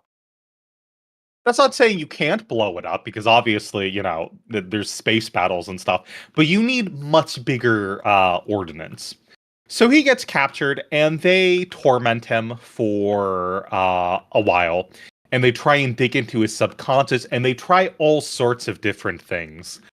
They start off, being very rough and brutal, and the entire time he resists it, and he just keeps his mantra over and over and over again. His mantra being the name of the ship that he wishes to get revenge on. Can we say real quick? Yeah. Doesn't it open with kind of the quatrain of Goalie Foil is my name, Terra's my nation? Doesn't he get that already? Right? Yeah, he said that since the prologue. Right. Probably Okay. we should read that out at least once. So the idea, I think what he says is he goes, and I won't say it in the gutter tongue because I want it to be coherent. The gutter tongue is another dynamic that kind of plays into how he's kind of uncivilized, illiterate, or whatever. He's interpreted as illiterate at one point.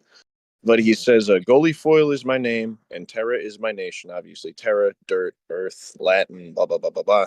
For some reason, international people love referring to interplanetary. It's a science fiction staple referring to Earth as Terra.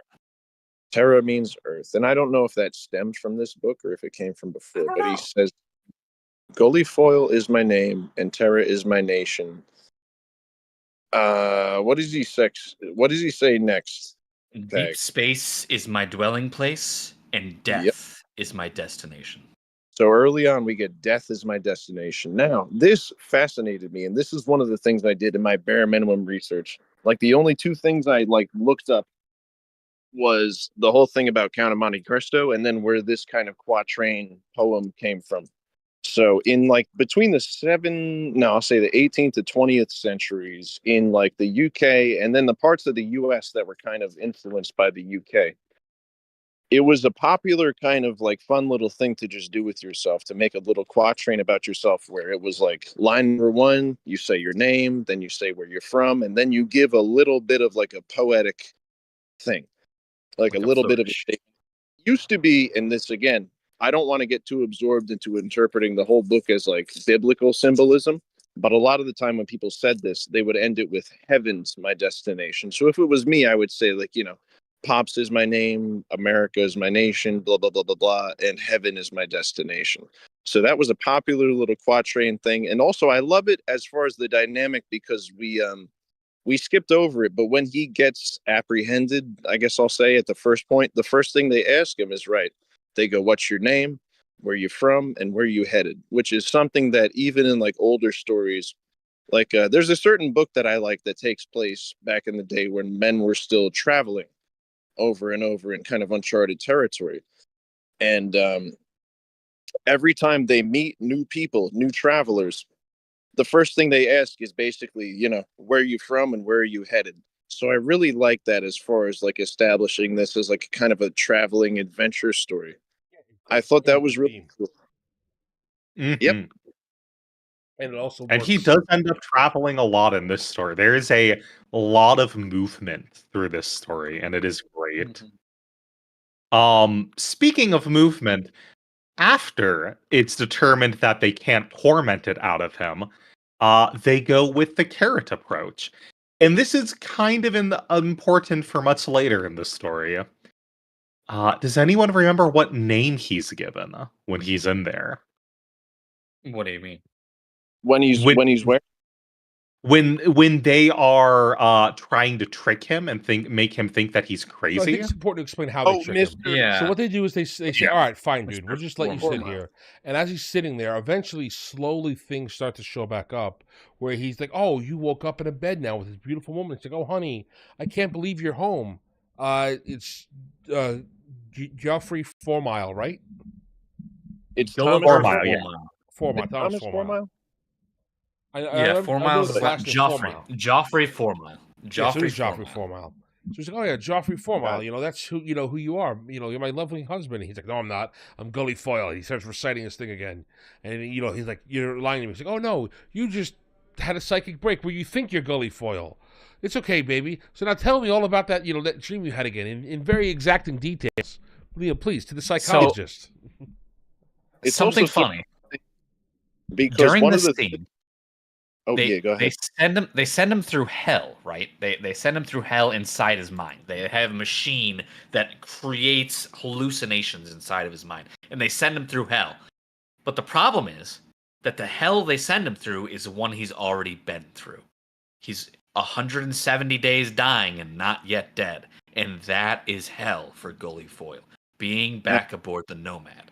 So when they ask him, where is the Nomad? Where is the Nomad, Gulliver Foyle? Where is the Nomad?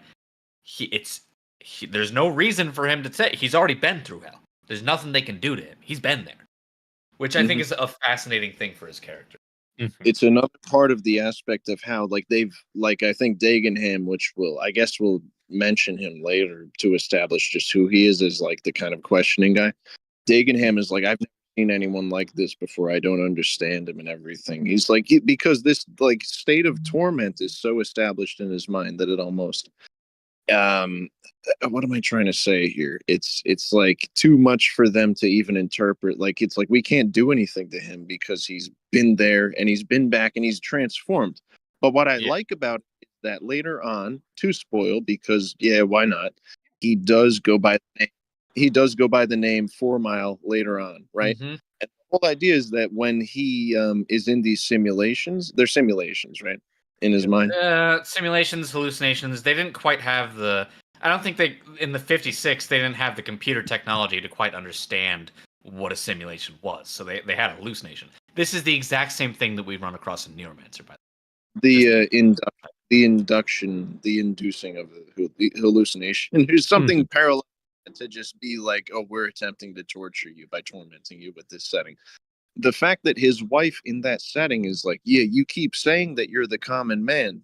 And eventually I believe there's a part where she's like, yeah, you were, but you're not anymore. Like, you're not, just forget about it. Like the whole idea that he's like kind of fully transformed from that thing that he was before into a totally different being. Yeah. Yeah. It's cool because it's kind of it's kind of interesting how thematically that idea is repeated even when they are trying to get answers out of him. Even in these even in places in the plot where you would think that this wouldn't be a significant part, that theme, that motif of transformation is still there. And you know what else? When they go to question him, what does he always say over and over? He says, "Go to hell," right? Yeah. Because he's been there.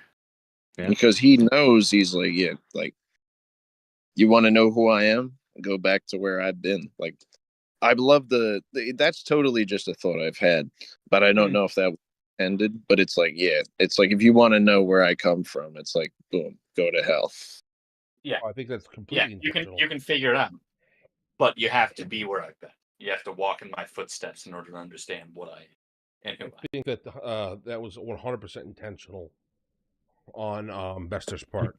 That he's telling the people in order to understand who I am and to know and he's also not lying to them. When they ask him where's the nomad, it's literally in hell, to him anyway. Mm-hmm. So it's really interesting, and that's one of the reasons I think that they have such a hard time interrogating it out of him. Mm-hmm. And then they say, you know what? We're sick and tired of you, dude. You clearly don't know what's going on, so we're just going to throw you in the deepest, darkest hole we can find.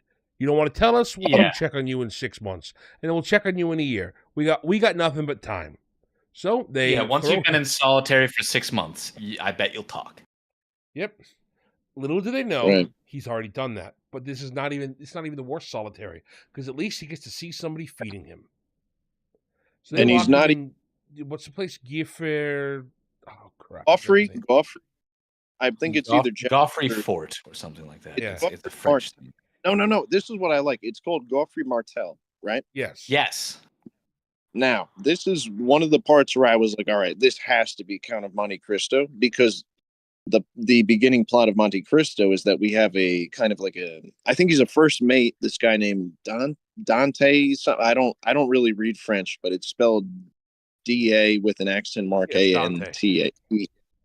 So it's Dante, and this guy gets wrongfully arrested, which again is why he becomes the spirit of vengeance, the same as we see here, which is again why I think this is like a straight rip of the Count of Monte Cristo. Also a sailor, by the way. That's another important connection. He's a first mate, yeah. So the prison that he gets locked in, I believe, is called Marseilles, and I'm just saying it's Marseilles. I don't know how it's pronounced in French, but it's spelled Marseilles, like Marseilles, which is like, I see almost a direct reference there, which is like, I'm like, this has got to be, based on some there, draws the parallels or everything. But it's another thing that I love because it's so inspired by the classics. But yeah, it's a Goffrey Martel, and it's like underground cave, but it's not the same thing because, again, he kind of is in like one place. He's not floating through nothingness. It's not entirely dark. He still has like 3 hots and a cot in a way. Mm-hmm. Right. And while he's in this cool place, you say it, kid. He meets the character with my favorite name in this book, Jezebel the Queen. And this is the only part of the book that I say did not age correctly. Well, actually, I don't know if it aged like milk or wine. I'd say both. Her name is Jiz. Her nickname is Jis. I won't say it out loud, but it's Jisbella, right? Yeah, it's Jiz. That's like, how you say it. He couldn't. I mean, no one could predict. Well, that's what I'm saying. I don't know if it. Well, here's the thing. Looking at her character, did that age like milk or wine? I don't know. It's really fascinating because since the book is so old, this clearly wasn't intentional. So Jizz and Well, him the begin. thing is, like, at the same Go ahead, Bob. time, real quick, I mean, just Bella. I mean, that's clearly a reference to Jezebel, like the biblical kind of tempt. Yeah, And her name's McQueen. but yeah, Like, come on. That's really obvious. yeah, she's a reference to cars. So anyway, they start communicating from, I believe it's established. Oh, how are you? You know, a quarter mile away, and we can hear each other. It turns out there's some sort of dynamic within the Godfrey Martel prison underground that I didn't quite follow it, but like, you know, the idea was that there was like a little hidey hole through which they could communicate without being detected by security or whatever. I don't know if you guys know Yeah, more about it's a whisper line. There's it. a funny effect of the acoustics of this underground prison, where two spots are connected through the stone of their cells somehow. It's nonsense science, but you know. Well, hang on. I'll say one thing as far as that relates, and this is a stretch, but we Mhm. do see Bella later on. She's one of the only characters who like warns him, like, "Hey, don't use the Lord's name in vain." Kind of, she's like, "Don't use Jesus Christ. It's not just a." But Yeah, she is the one who kind of. It's a weird thing because I feel like she kind of joins the bad side later on. she definitely But does. She's also needlessly cruel. I mean, I'm like, gonna I'm gonna get into that. The way she's the one who most looks at him as like a dumb animal. But real quick, yeah. if I may, there's a part where they discover that it's a whisper line, where Mhm. she's like, I used to hear older people talk about whisper lines, and I thought they were a myth. And then later on, you see her being like, more or less the most kind of Christian dedicated character, and it's like, oh, Mhm. that's she kind of like is like, oh, I thought faith was a myth, or I thought that God was a myth. It's you can try to. I'm trying to draw parallels here. That she's like, oh, the ancestors used to say this, and I didn't believe it, but now I know that it's real. It's a Mhm. funny thing that she functions as because I feel like later on she does turn over and sell her soul. You know? Mhm. Yeah, it kind of does. I think C is not quite as bad later on as like C Oh, definitely joins the villains more or less, but he's not necessarily doing it for malicious reasons.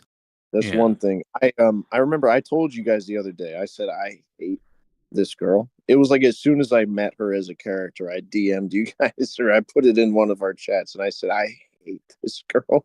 And it was Mhm. because the same thing that she is the most like explicitly like views him as less than human, like an animal. And I believe this is chapter 5 where we get into her. And I just want to say real Oh, quick that yeah.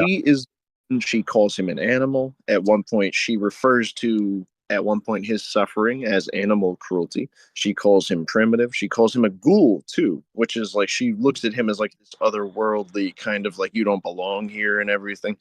She That's pays a great deal of extra money to cause him massive suffering I later on. And I don't understand why. That's one thing that I don't I'll tell you what. understand why. Well, Let you me give an know, example. White. So okay, never mind. I'll get into there's a joke, but it has to do with something later on after they escape. I'll tell you in a second. It's the mentality as somebody who does deal with animals a lot of the time, and I read books about animals and all this stuff. Mhm.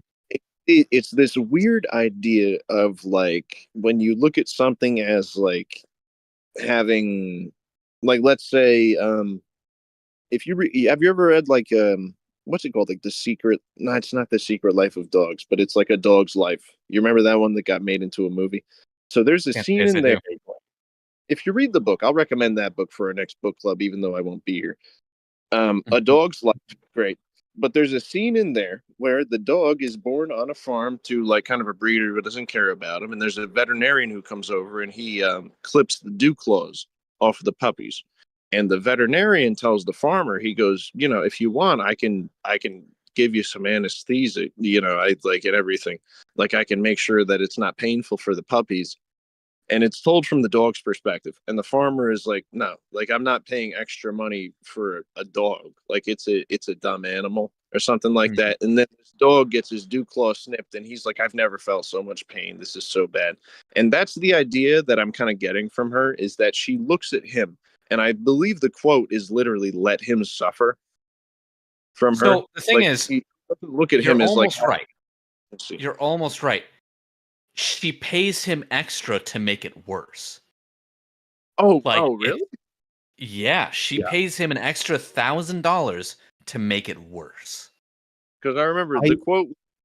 It was what, I'm paying $4,000 and let him suffer. Like, I don't remember anything besides that. Well, But he that's said later. $3,000 without it, and it would be $5,000 with it. And then she says, "I'll give you $4,000 and let him suffer." Oh, I got you. Okay. So Now there's part a of thing it is that I want. probably her anger, though, about the face well, thing, but he told her. He told her No, before. that's not it. That's totally not it. Because the whole time talking, she's like frustrated with him. She's going, I have to speak to you in the gutter tongue. And then when they escape, they have a moment. Now, I believe more that happens in between that we might want to jump on, but I mean, I'll jump into what I thought of the symbolism again as they escape from the prison. Because there's a big thing that happens there as far as Dagenham. But we haven't even met Dagenham yet. We did for a moment. He's the psychologist who puts him through hell and tries to question him. Okay, but he's the guy who's on Pristane of Pristane's payroll to try and find Nomad, because Pristane of Pristane desperately wants Nomad. There's something inside of it called Pyre, which is valuable beyond words. we can't quite define what Pyre is, but yes, again, I love the idea that the entire book, Dagenham is like trying to get Foyle to almost like symbolically sell his soul for the sake of, the greater. It's weird. I don't want to straight up just say that Pristane is like the great satanic figure that rules over them or whatever, and that they're just demons following him. But that's kind of what I'm getting out of it, because I can see the similarities. Because later on, I mean, it's just he gives him temptation throughout. Dagenham the entire time with the temptation. So the deal is, for context for the listeners, if you're still alive, is that the Nomad has a value of about 20 million credits, right? Because there's something valuable on it, and they don't know where it is, but there's something valuable. 20 million credits worth of platinum on there, which is $20 million. Let's just say $20 million. 20 Very million. nice amount of money. But And there's also a fistful of something else on there that's worth more than $20 million. It's worth incalculably more than $20 million. It's the type of thing that wins wars. It's the type of thing that changes the future. My man. So Dagenham eventually, again, this is something that we see with the theme of animalistic kind of, we don't understand how to control this beast, is that he goes like, look, you've I've kind of done all I can do. I'll give you 10% of the 20 million, right? So he tries to make a deal with Foyle. Yeah. Right? And immediately this tells Foyle, whatever the hell is on there, it's worth a lot more than just that.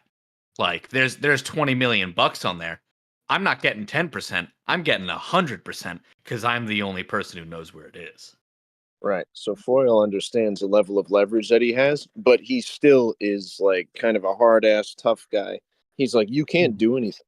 Like, you can't mentally affect me. You can't intimidate me and everything. And so what Dagenham ends up telling him is like, well, if you don't want to answer me, I'll send you to intelligence. He says intelligence. And the whole idea of intelligence is that it's a more thorough form of torture. And he goes, I'll relocate you to a different cell. You'll be stuck in the ground forever and all this.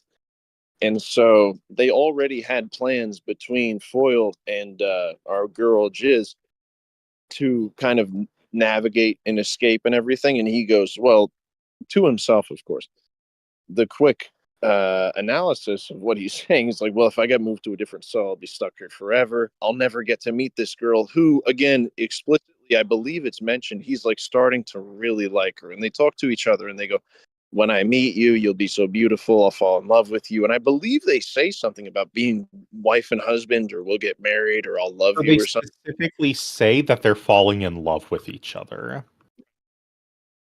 So I is what believe they say. Yeah. I do think at one point he's like, "Are you my wife now?" or something. That they're just talking, and she's like, "Yes, I'll be your wife," or whatever. Like it's almost like a weird temptation, which again I think is good with the Jezebel comparison. And so he, real quick, he acts out of impulse, and like Pag said when he first introduced kind of the characters, he puts himself in a very, very volatile, dangerous situation for the sake of this kind of uh, focus that he has, that he gets so invested in the idea of escaping and having a wife and this and that. He doesn't want to be stuck there forever. And he's got this powerful will, which Dagenham mentions later, because Dagenham admits later on, he goes, I arranged for him to have like, an escape and us not to bother him. And he would have 2 million credits. And yet he escaped, but it was on his own terms. And so what he does is I think he chokes out Dagenham and then escapes with Gisbella out through the end of a mountain cave or something. We should talk about the blue jump before that, but let me just say this. When they escape, that was the moment where I thought they're coming up from underground and emerging again into the larger, greater world. And I was like, wow, that's incredible. Maybe that's like Plato's cave again, darkness into light, enlightenment, becoming greater and everything, and realizing Yet that you another can be. rebirth. But there is one line in there where they look down at each other. And I believe the line literally is they look down at each other and they realized that they were, let's say, without clothing. And I was like, Adam and Eve, look at this. Like you could draw 1,000,001 parallels from this book. That's why I love it. Yeah. Yeah, It's kind of they have escaped the prison in this case, or the Garden of Eden, which in a way is keeping them separate and keeping them innocent. They realize that they are nude, and they realize that they're together and nude, and that they're actually on Earth, that they're within grass and out in the open sky, and they immediately make love. And I'd say that this is the only time in the book that somebody really makes love. They actually seem to have genuine affection for each other. Of course, that affection is banished by the morning, but by his face. And it's also banished by me saying that, white women love animals very much, and, he's been treating him like an animal the whole time. And I've been waiting to say that joke for a long time. I apologize to everyone, but I had to. I wish that someone would take your ability to speak away. Unfortunately, you are cursed with it forever. That's true. Because I had a similar moment with her name's Olivia, but I won't say anything more. I had a moment where I thought that might have applied, but again, that's one of those things. It's like there's kind of like this like blind kind of passion they feel for each other. It's very interesting, but that's why I love, again, chapter 5 literally ends with them waking up after this night of bliss, after this night of enlightening and everything. Yes. Enlightenment, awakening, escape to a new world, transformation, blah, blah, blah, darkness into light. And then the line ends, the chapter ends, and it goes, and then she saw his face. And then again, we're thrust back into this kind of intense kind of darkness and struggle and everything. I really, really liked it. Yeah, it's a great way to pace a novel. There's a lot to be said about exactly how an author paces a novel. And a lot of authors would start the next chapter with that. I personally would probably have started the next chapter with her seeing his face. But there's a lot to be said about her seeing his face, and that's the end of the chapter. Boom. That's it. You're left there. I think for a lot of novels, it's best when you get to the end of a chapter read. You should kind of. It shouldn't just be a cliffhanger, and it should just make you want to read the next thing. But it's like if you were to read this as an individual little sequence of events, it would still hit. Yes. Yeah. And then the next scene is her getting the surgery for his face. So we don't. The next scene is her paying extra to Mr. have Baker. him Barb. Yeah. For that, let's address Mr. Baker. Now, this is another one where it's very blatantly obvious that that he's looked at as kind of this just I don't want to say a dumb animal, but kind of just like creature who's to be gawked at because of his his tattoos and everything. He's looked at as an animal, like just to kind of like a dumber than people, primitive and everything. So there's a guy named Baker. There's a guy named Baker who owns, I believe, now Gisbella calls it the zoo, but he calls it the Freak Factory. It's a freak show. It's a traveling freak show. It's a carnival freak show. Mm-hmm. Right. Effectively. But But he the guy makes the freaks. Well, sometimes. Now this is the scene where we learn that tattoos are looked at as like this like weird, crazy, primitive thing that people don't even know about. Yeah. Because he asked him, "Can you get that S That word muck off his his face?" face. Can you get the And he muck off his face? Clean it up? He goes, "What does he say?" He's like, "Tattoos." He's like, "We don't even do tattoos anymore. I would need to take a needle and like a pick." Like he establishes that it would be a very primitive, invasive, painful kind of like pseudo surgery, and that's when she's like, he's a dumb animal. Let him suffer. I don't even care. He's got me into this dangerous situation because what we should, I believe is it known yet that she had a deal to get out with Dagenham before he broke her out and like kind of put her known at this point. No, it is not. Yeah. It's not known at all. Yeah, it's not yet told that Dagenham has been pseudo orchestrating this. Yeah. Absolute Speaking of spoiler. which, this guy who's going to perform, who owns the freak show, literally asks to buy Foil. That's how little he regards Foil as a person. Exactly. That's what I mean. He looks at him as an animal and he goes, "I want to put him in my zoo and I want to put him next to the Cyclops girl," right? He's like, "I can hide him in a corner. Like the authorities will never find him. He won't be in trouble. He'll live comfortably," I believe is a quote that he said. Now later on, again, we're going to jump into this real quick before I go into what I was going to say next about the symbolism of the freak show. But the whole time is that before this, Gisbella tells him, "You have to learn how to speak proper. You have to learn self-control. You have to learn how to act civilized because I'm looking at you as this dumb animal." And the whole time, he endures the pain of getting his face needled and like untattooed. And he's whispering to himself, or he's like growling, and he holds still and he goes, "Control, control. I'm doing my best to control myself." It's a very, very important kind of theme that kind of applies to his character later on, that he is this ultimate kind of like control over the beast within himself, right? And so what ends up happening is, I think, you got anything more on that? Because I'll jump right into the next part. No, I just wanted to read this. Baker was following the pattern of the old tattooing on Foyle's face, searching out each minute scar in the skin and driving the needle into it. Foyle's head was gripped in a clamp, but his body was unstrapped. His muscles writhed at each tap of the hammer, but he never moved his body. He gripped the sides of the operating table. "Control," he said through his teeth. "You wanted me to learn control, Jiz. I'm practicing." It's incredible. It shows the way that he's, and I'm going to get into it in just a second, the focus that he has on his goals, right? Yeah. Yeah, it shows how far he's come as a character, from a dumb animal wanting only survival at the very beginning of the book to a man. That's right. He's harnessing the beast within himself in this scene, and we're going to see it again later on. So what happens is, I believe they get raided by certain authorities, don't they? By the cops, yep. Yeah, so what happens is, I think, I don't know if it's Prestane or Dagenham's men or whatever, but people get in and they're going like, "Where's the man with the tiger face? We're going to arrest him. We need to know where this 20 million credits are. We need to rearrest him," or whatever. Isn't that what's happening?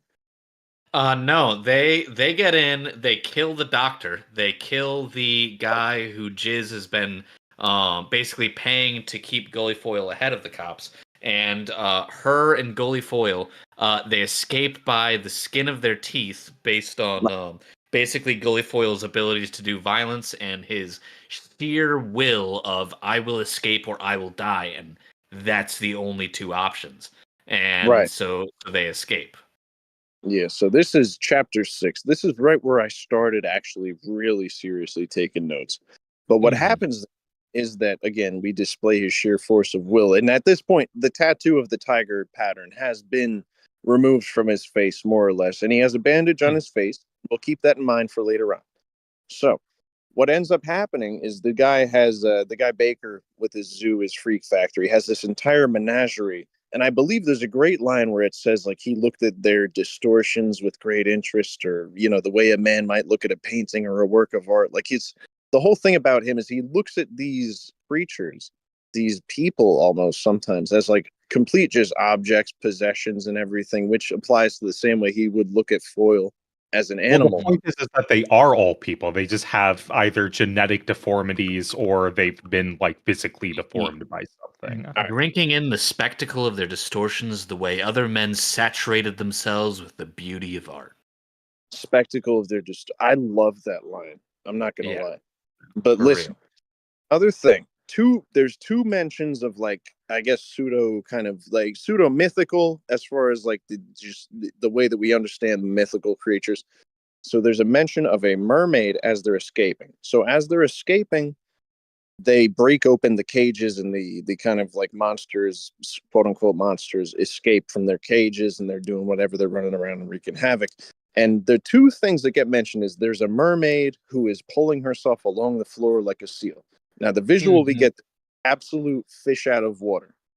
Yeah. Which is something For real. I want to say mermaid, fish out of water, pulling herself along the floor awkwardly. That applies to what we're getting from these main characters here. But the more important one is the Cyclops girl. Now, the Cyclops girl gets mentioned like 3 times at this point, right? And so there's a Cyclops girl who's chewing on a stick of butter, and she's leering at them as they run out the back door. And it tripped me up. I got, King, you good? Fine. All right. So this is one of my favorite moments in the book, because it's like literally like a blink and you'll miss it line. My voice cracked. Blink and you'll miss it line, where it just says, like, there was a Cyclops girl eating a stick of butter and she leered at them as they ran past, something like that. And so I remember at that point in the book, as I was listening to the audiobook, I said, he's mentioned the Cyclops girl like 3 or 4 times now.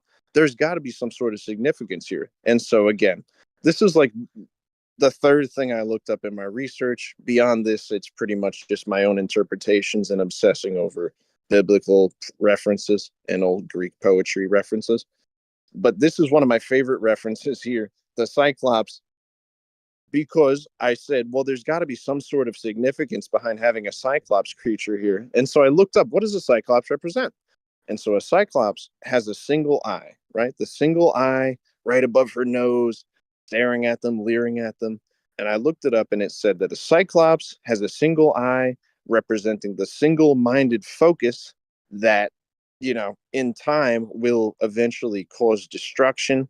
It'll ruin your your mission. It'll mess you up. It'll lead you to destruction and everything. So single-minded focus being detrimental to you, as far as Foyle on his spirit of his quest for vengeance and everything. The kind of single-minded focus that he has is almost like detrimental, right? So I thought it was a good thing for Foyle. And then the next thing I found out was, what is the most famous Cyclops in all of kind of like historical, classical writing, is Polyphemus from the Odyssey, right? Now, Polyphemus' downfall led to the fact that he underestimated Odysseus. Now, I'm going deep into the Greek poetry here, but I feel like the idea of our protagonist, Mr. Foyle, here being underestimated. It's all over. It's all over the place. You're not wrong. That's all over this novel. The idea that he got underestimated, and yet, because he was underestimated, he's able to escape and accomplish greater things.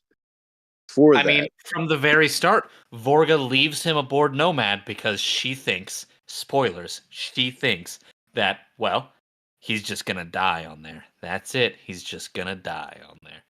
And that's what because it's literally like, it's just mentioned. Like the Cyclops girl herself is not a character. It's a thing. It's just a symbol in the thing. It's just a symbol. I love the symbolism. It was just one of those things that just it caught my attention, and I said, "Let me look up what this means." And I said, "Wow, it has more than one meaning. This is such a great book, man. I can't say enough. I'm sorry." It's Right? It it's really fantastic. is. Yeah. Oh, It's incredible. so kid, how much time do we have left? Oh well, Gigi died, so we're not playing tonight. So it's all right. So from here, as the people in the call have so eloquently put, he escapes the jail. He goes and gets his tattoos removed, but Jiz gets it screwed up, and then he's on the run and he's trying to escape. He's getting supplies, and he's barely just the skin of his teeth ahead of the cops and everything. It's revealed later, as they said, that Jiz might be working with them, but as of right now, he's just barely escaping. So what he does is he says, "Hey, I know what we need to do. We need to go back to that ship and get the pile of platinum. I'll split it with you, Chiz, because I love you. You're my best friend. You're my girlfriend. We're in love." And she's like, So when's that money coming in? Here we are. Yeah. Oh And- yeah. The Nomad. Yeah. Yeah, and so he says, "We need Once to we go back to the Nomad, get the 20 million in platinum bullion. And he's like, "I can't So he wait goes- to introduce my girlfriend to my wife." Something like that. So yeah, they go and they don't exactly steal a ship. They take the ship of Jizz's guy. ex-boyfriend. Yeah, of Jizz's I thought- ex-boyfriend, the doctor.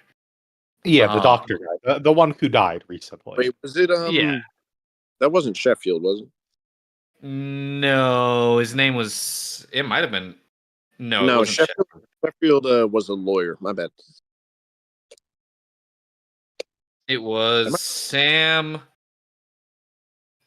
something. Sam Montauk. Sam Montauk, yeah. Again, Think. so again, what we see here is even though Sam I can't Quant. Sorry. Quants. Yeah, Quants.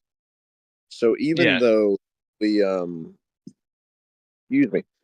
So again, what we see here is the people that exist within this kind of material existence within the realm of Earth that's kind of ruled over by money and material and greed and whatnot. And again, I'm sounding like a nerdy.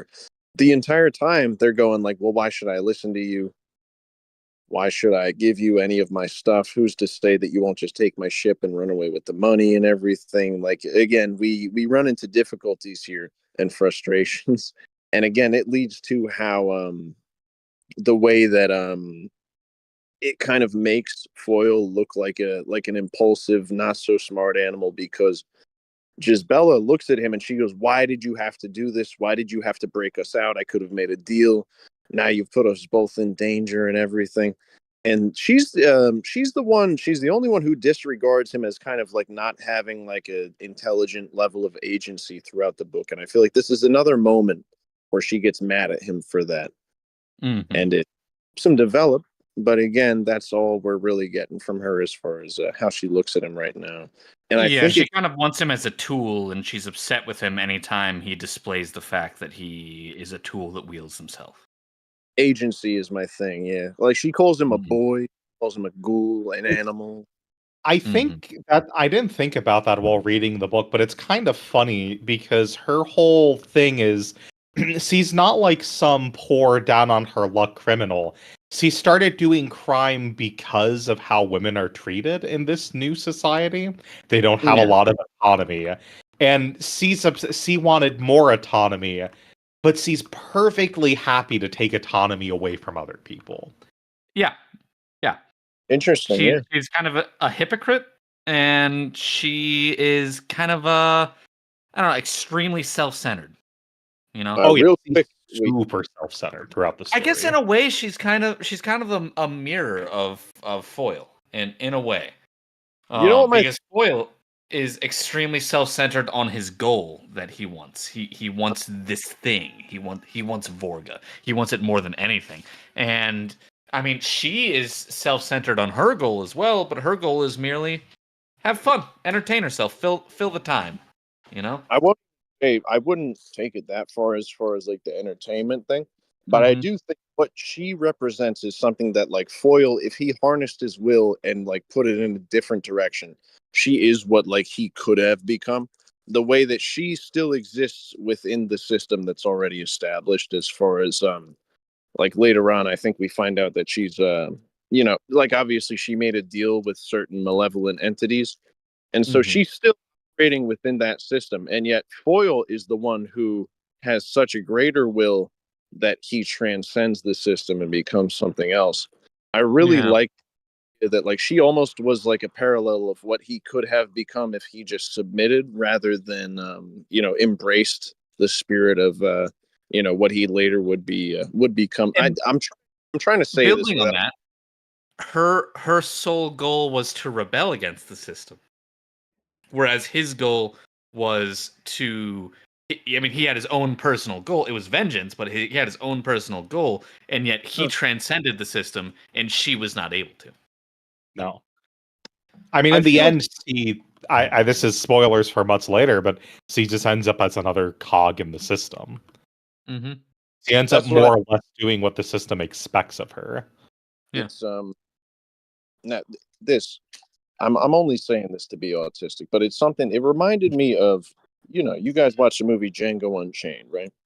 Uh-huh. Now, the reason that Django and Steven, which is Samuel L. Jackson, the reason that they hate each other, right, is the Mhm. reason that Django and Samuel L. Jackson's character Steven basically have the same kind of, like, I'll do whatever it takes, I have a strong will mentality.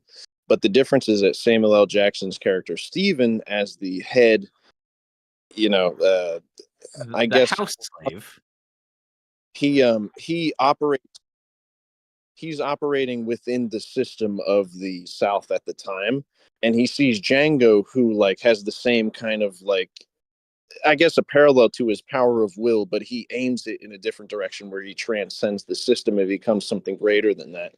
I feel like it was. I don't know. I just feel like it's a comparison to give kind of the kind of dynamic that I had in my mind as what was going on between them, and like that's why she gets so like mad at him, is like she doesn't understand, like, how are you doing something that becomes so much greater when I'm Yeah, trying. while also being an animal, right? Yeah. Yeah. Like, she sees him as lesser, but he's always more than her.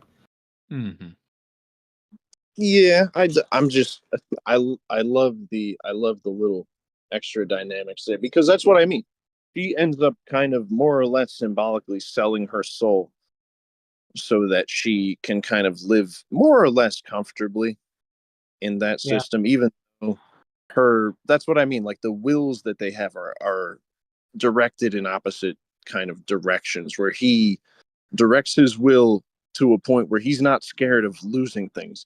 And meanwhile, she teams up with what later on becomes, I guess, the antagonists, even though they kind of work together at the He's end. working with the antagonist for sure. It's so funny. I just now thought of this. We were talking about how this is effectively proto-cyberpunk, right?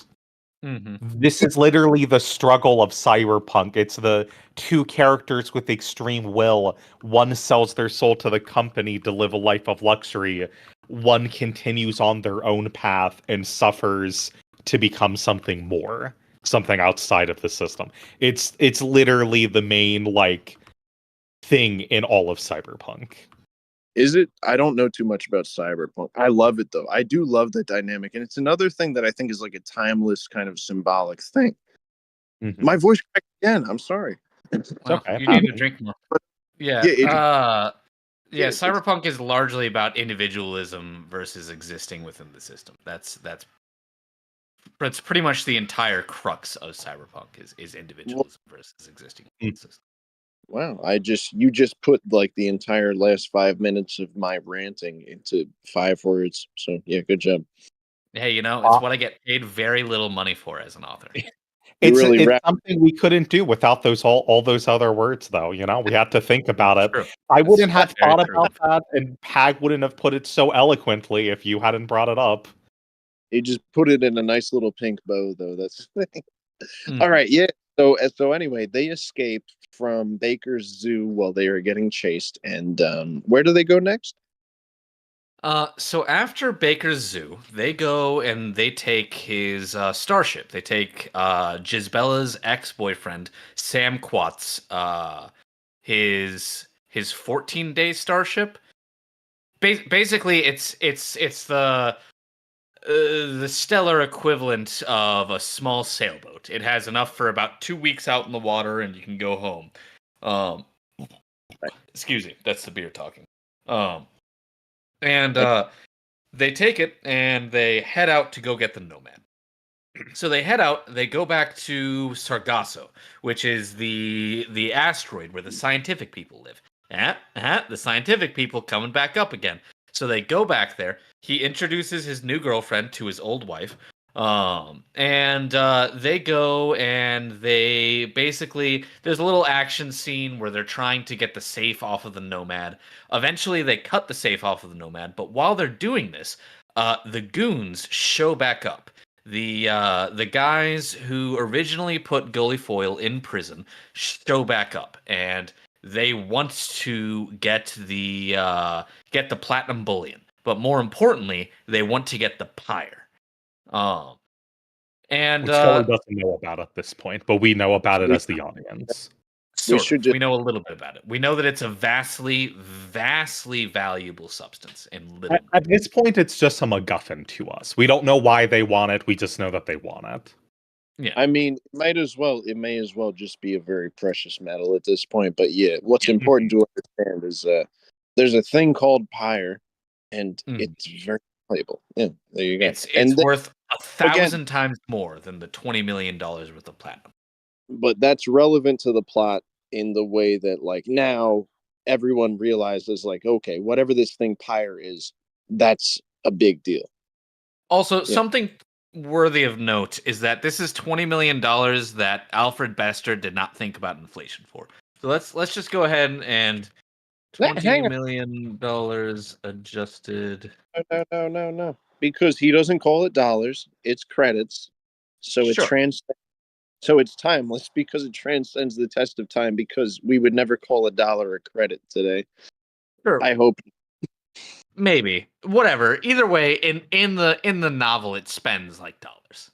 The 25th century conversion rate, you know. Now I'm curious. $499 billion adjusted for inflation to today's money. For a corporation, that's still nothing, though. For a major corporation, $499 billion? No, that is a fuckload of money. Okay, Shadow. but if you're an interstellar corporation, I don't know. Like, they make it seem like it's worth a shitload of money. Mm-hmm. Because I do believe he says later on. Now, I do believe when the 20 million figure is initially introduced, there's a little moment of interiority with Foyle where he says something like that would be enough to wander through the space stars, you know, forever with no worries.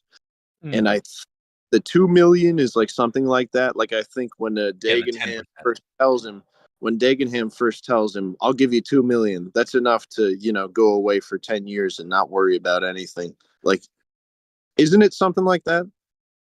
Yeah. He offers him 10%, and I think he says it's enough to go for the rest of your life. I remember 10 years. It's enough to party for 10 years, I think he says. I'm thinking. Well, either way, Gully uses. Yeah, it's a vast amount of money. Gully buys a ridiculous amount of cybernetics, like a crazy military cybernetics. He buys a whole damn circus, and by the end of the novel, he still has 18,600,000 left after spending an absurd amount of money. Like, he buys a circus. He has like 1 million prostitutes that are following him all the time. Like, doesn't he buy Notre Dame or something? Like, he buys some historic. No. He buys a church. It was St. Pat's. It was. Yeah. You're going. Yeah, we're super far ahead. So he gets to the Nomad. They cut out the thing, and then I'm also skipping over some stuff because there's an important character moment, a super important character moment, pivotal to the character of Gully Foyle, where he has to make a choice, an extremely important choice. And that choice is between humanity and his ambitions. That choice is between Gisbella and the money that makes his goals possible. And he Okay, chooses the money. Before you do that, are we at the point now where she realizes that his tattoo has become a stigmata and he has to wear a mask? It's just before this point. So Okay, gotcha. yeah, that's a good thing to talk about as well. But yeah, so they basically cut the safe out with the $20 million and the pyre on it, and there's a bazillion dudes following him, and Gullyfoyle has to decide: am I going to bring Gisbella along? Am I going to save Gisbella, or am I going to leave with the money? And he leaves with the money because that's who Gullyfoyle is. Gullyfoyle is a man defined not by his humanity, not by his morals, not by his wants, but by his need for revenge. His all-encompassing need for revenge. That is who Gullyfoyle is. And I think this is like the point in the story where it's most clearly defined that that is who Gullyfoyle is. Mhm. At this point in the story. Anyway, so yeah, the stigmata. That's also an extremely important part of his character. So there's a part where, so by the time he leaves Baker's Freak Factory, now they have a little moment where they're hiding out, right? And as far as we know, for the time being, they're on the ship, right? And here's the cool part. Now this is gonna be biblical symbolism again. So we recreate Gullyfoyle because he's got a bandage on his face, right?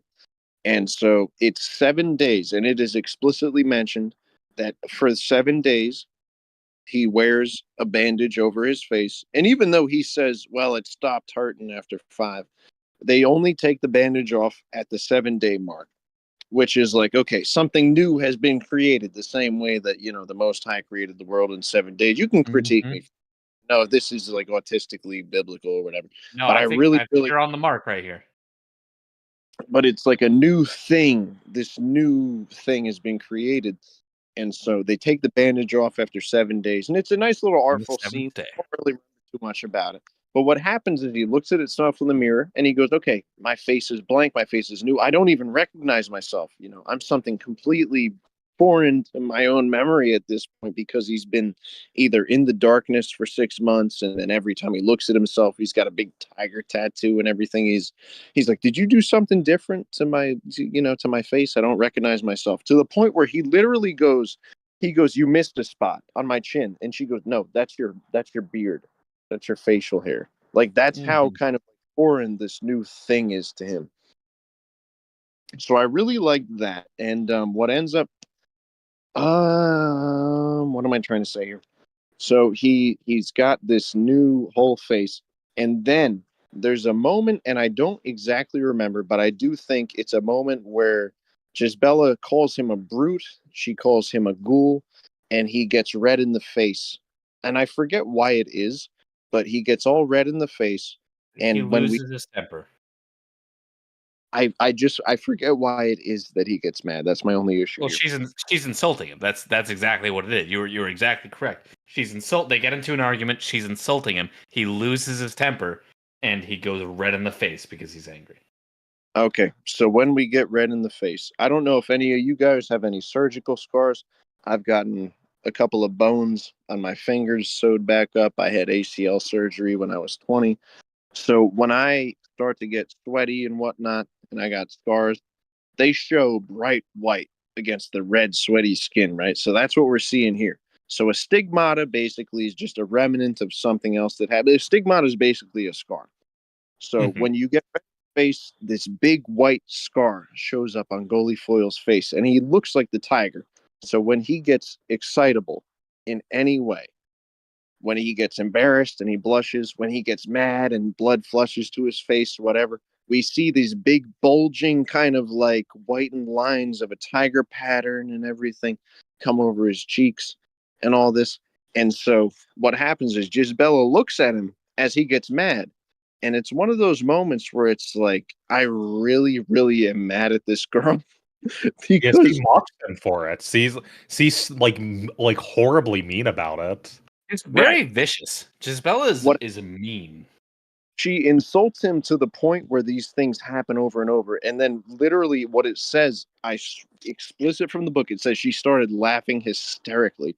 And she goes, you can never show emotion again.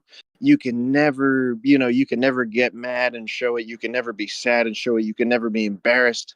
This is who you truly are, Gully Foil. You'll never be able to show who you truly are. You'll never be able to show your feelings. It's something like that. And that's a moment where, again, it plays into the fact before where she's the one who originally told him, you need to learn to control yourself. You need to discipline, and you need to not show that you're this or that you're that. You're mad, you're sad, you're embarrassed, you're whatever. And again, that is the idea of the mask. Again, I love the fact that before this, he's like, he just has a tiger mask whether he likes it or not, right? So the theme of the mask is there forever. And then in the second part after this, he has to force himself to wear a mask. And again, with the mask, when he becomes like a circus performer and everything and a rich guy, he needs to kind of hide who he is. He needs to wear a mask. I love the fact that what the mask is that now it's not a tiger mask that he can kind of hide his own personality with, and he can be a beast early on. Early on, he can act like he's a tiger. He can act like he's a monster, and there's no consequences because that's what he is, and that's what he shows himself to be. And people don't understand him, and it's whatever. That's his power of will. But later on, now everyone's after him. So he needs to hide the tiger face. He needs to hide that, and he needs to become somebody new, and he needs to transform. And the fact that she didn't, the fact that she like gets mad at him for it is what bothered me. The fact that she's so disrespectful. But I love the idea that the mask is a constant theme throughout the story, and what the tiger represents changes throughout the story. But yeah, again, we see a precursor to that in the whole scene where he's like, I need to control myself. And so he learns that through his suffering, and he becomes greater for his suffering, and he learns to control himself throughout the story. And then later on in part 2 is when we see him kind of manifest the benefits of learning to control himself and harness the beast within, which is why very, very much later on he refers to himself as a tiger. I don't think that spoils anything. He becomes the tiger TM. Yeah, he burns Yeah. bright. I'm not gonna lie. You really do be burning bright. Mm-hmm. All right. So it's late for me. I have to get up very early. I'm already at 7 hours of sleep tops, and it takes me a little while to fall asleep. So do we want to do a second one, or do we want to quickly talk about the ending? Wow, you're old. I really am old. Well, I just have work early in the morning, so I know King doesn't have work because his work is probably being obliterated by a hurricane right now. But you know, Mm-hmm. Florida closed hurricane season. Yeah. So Kid, what you thinking? Are you awake? I think that Kid, are you alive? Next week. Yeah, I'm awake. I've been listening to you guys the whole time. I've been making sure the stream didn't break. It is just too interested in our conversation. I'm sorry. So, I went off on every little detail. This is the point of book club. Book club is not profitable. Yeah. Book club is the worst performing thing on my channel. It has been for months now. It breaks my heart. And by the way, if I can get enough channel members, I think I want to do another book club streams, but for channel members. That's why I'm trying to get a couple more of them going, because they are the ones who really, who I think this would be best for. Sign up for channel membership, you sluts. You dirty used holes. I promise. Put this on YouTube at some point. Yeah. But yes, I didn't say a slur. It's okay. So let's do another book club thing. Me and the guys here, we can try to figure out. I think next week will be a good book club because we can get Des on board too. He can say his comments. Mm-hmm. So as of right now, Gully Foil, just so chat knows, we're at the point in the book where he has gone back to the scientists. He talked to them, got his stuff back, and he gets attacked by the enemy, and he had to choose what is he going to do, the money or the girl, and he chose the money, and that is where the book ends for part 1. Good choice, by the way. She was a bitch. Yeah. Thank So- you all so very much for joining us for this extra long podcast. I'm not going to be streaming with Gigi tonight, obviously. He is feeling very under the weather. I mean, Nebula. Please go wish Nebula well. Tell him that you For real. love him a lot and you hope he gets better.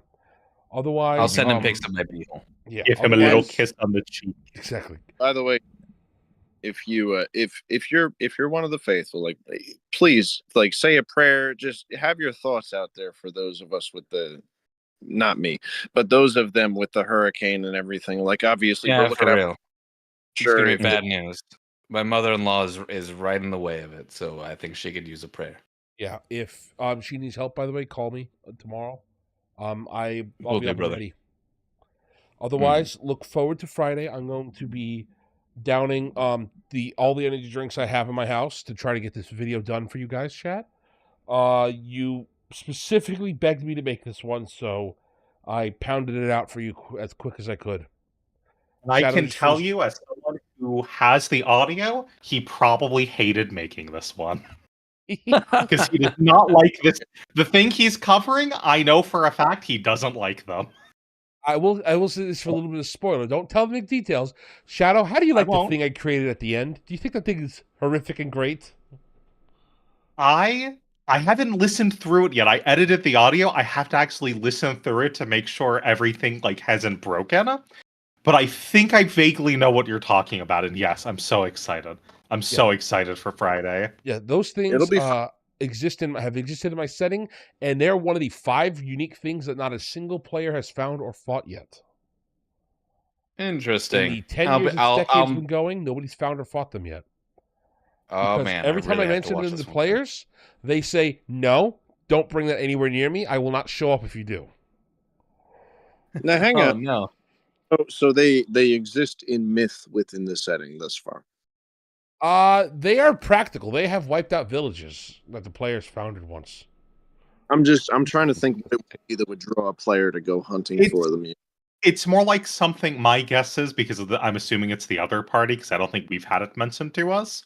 Not yet. It's probably, it's something that it's very dangerous. You don't Yes. necessarily, if you don't have to, you don't want to go deal with that.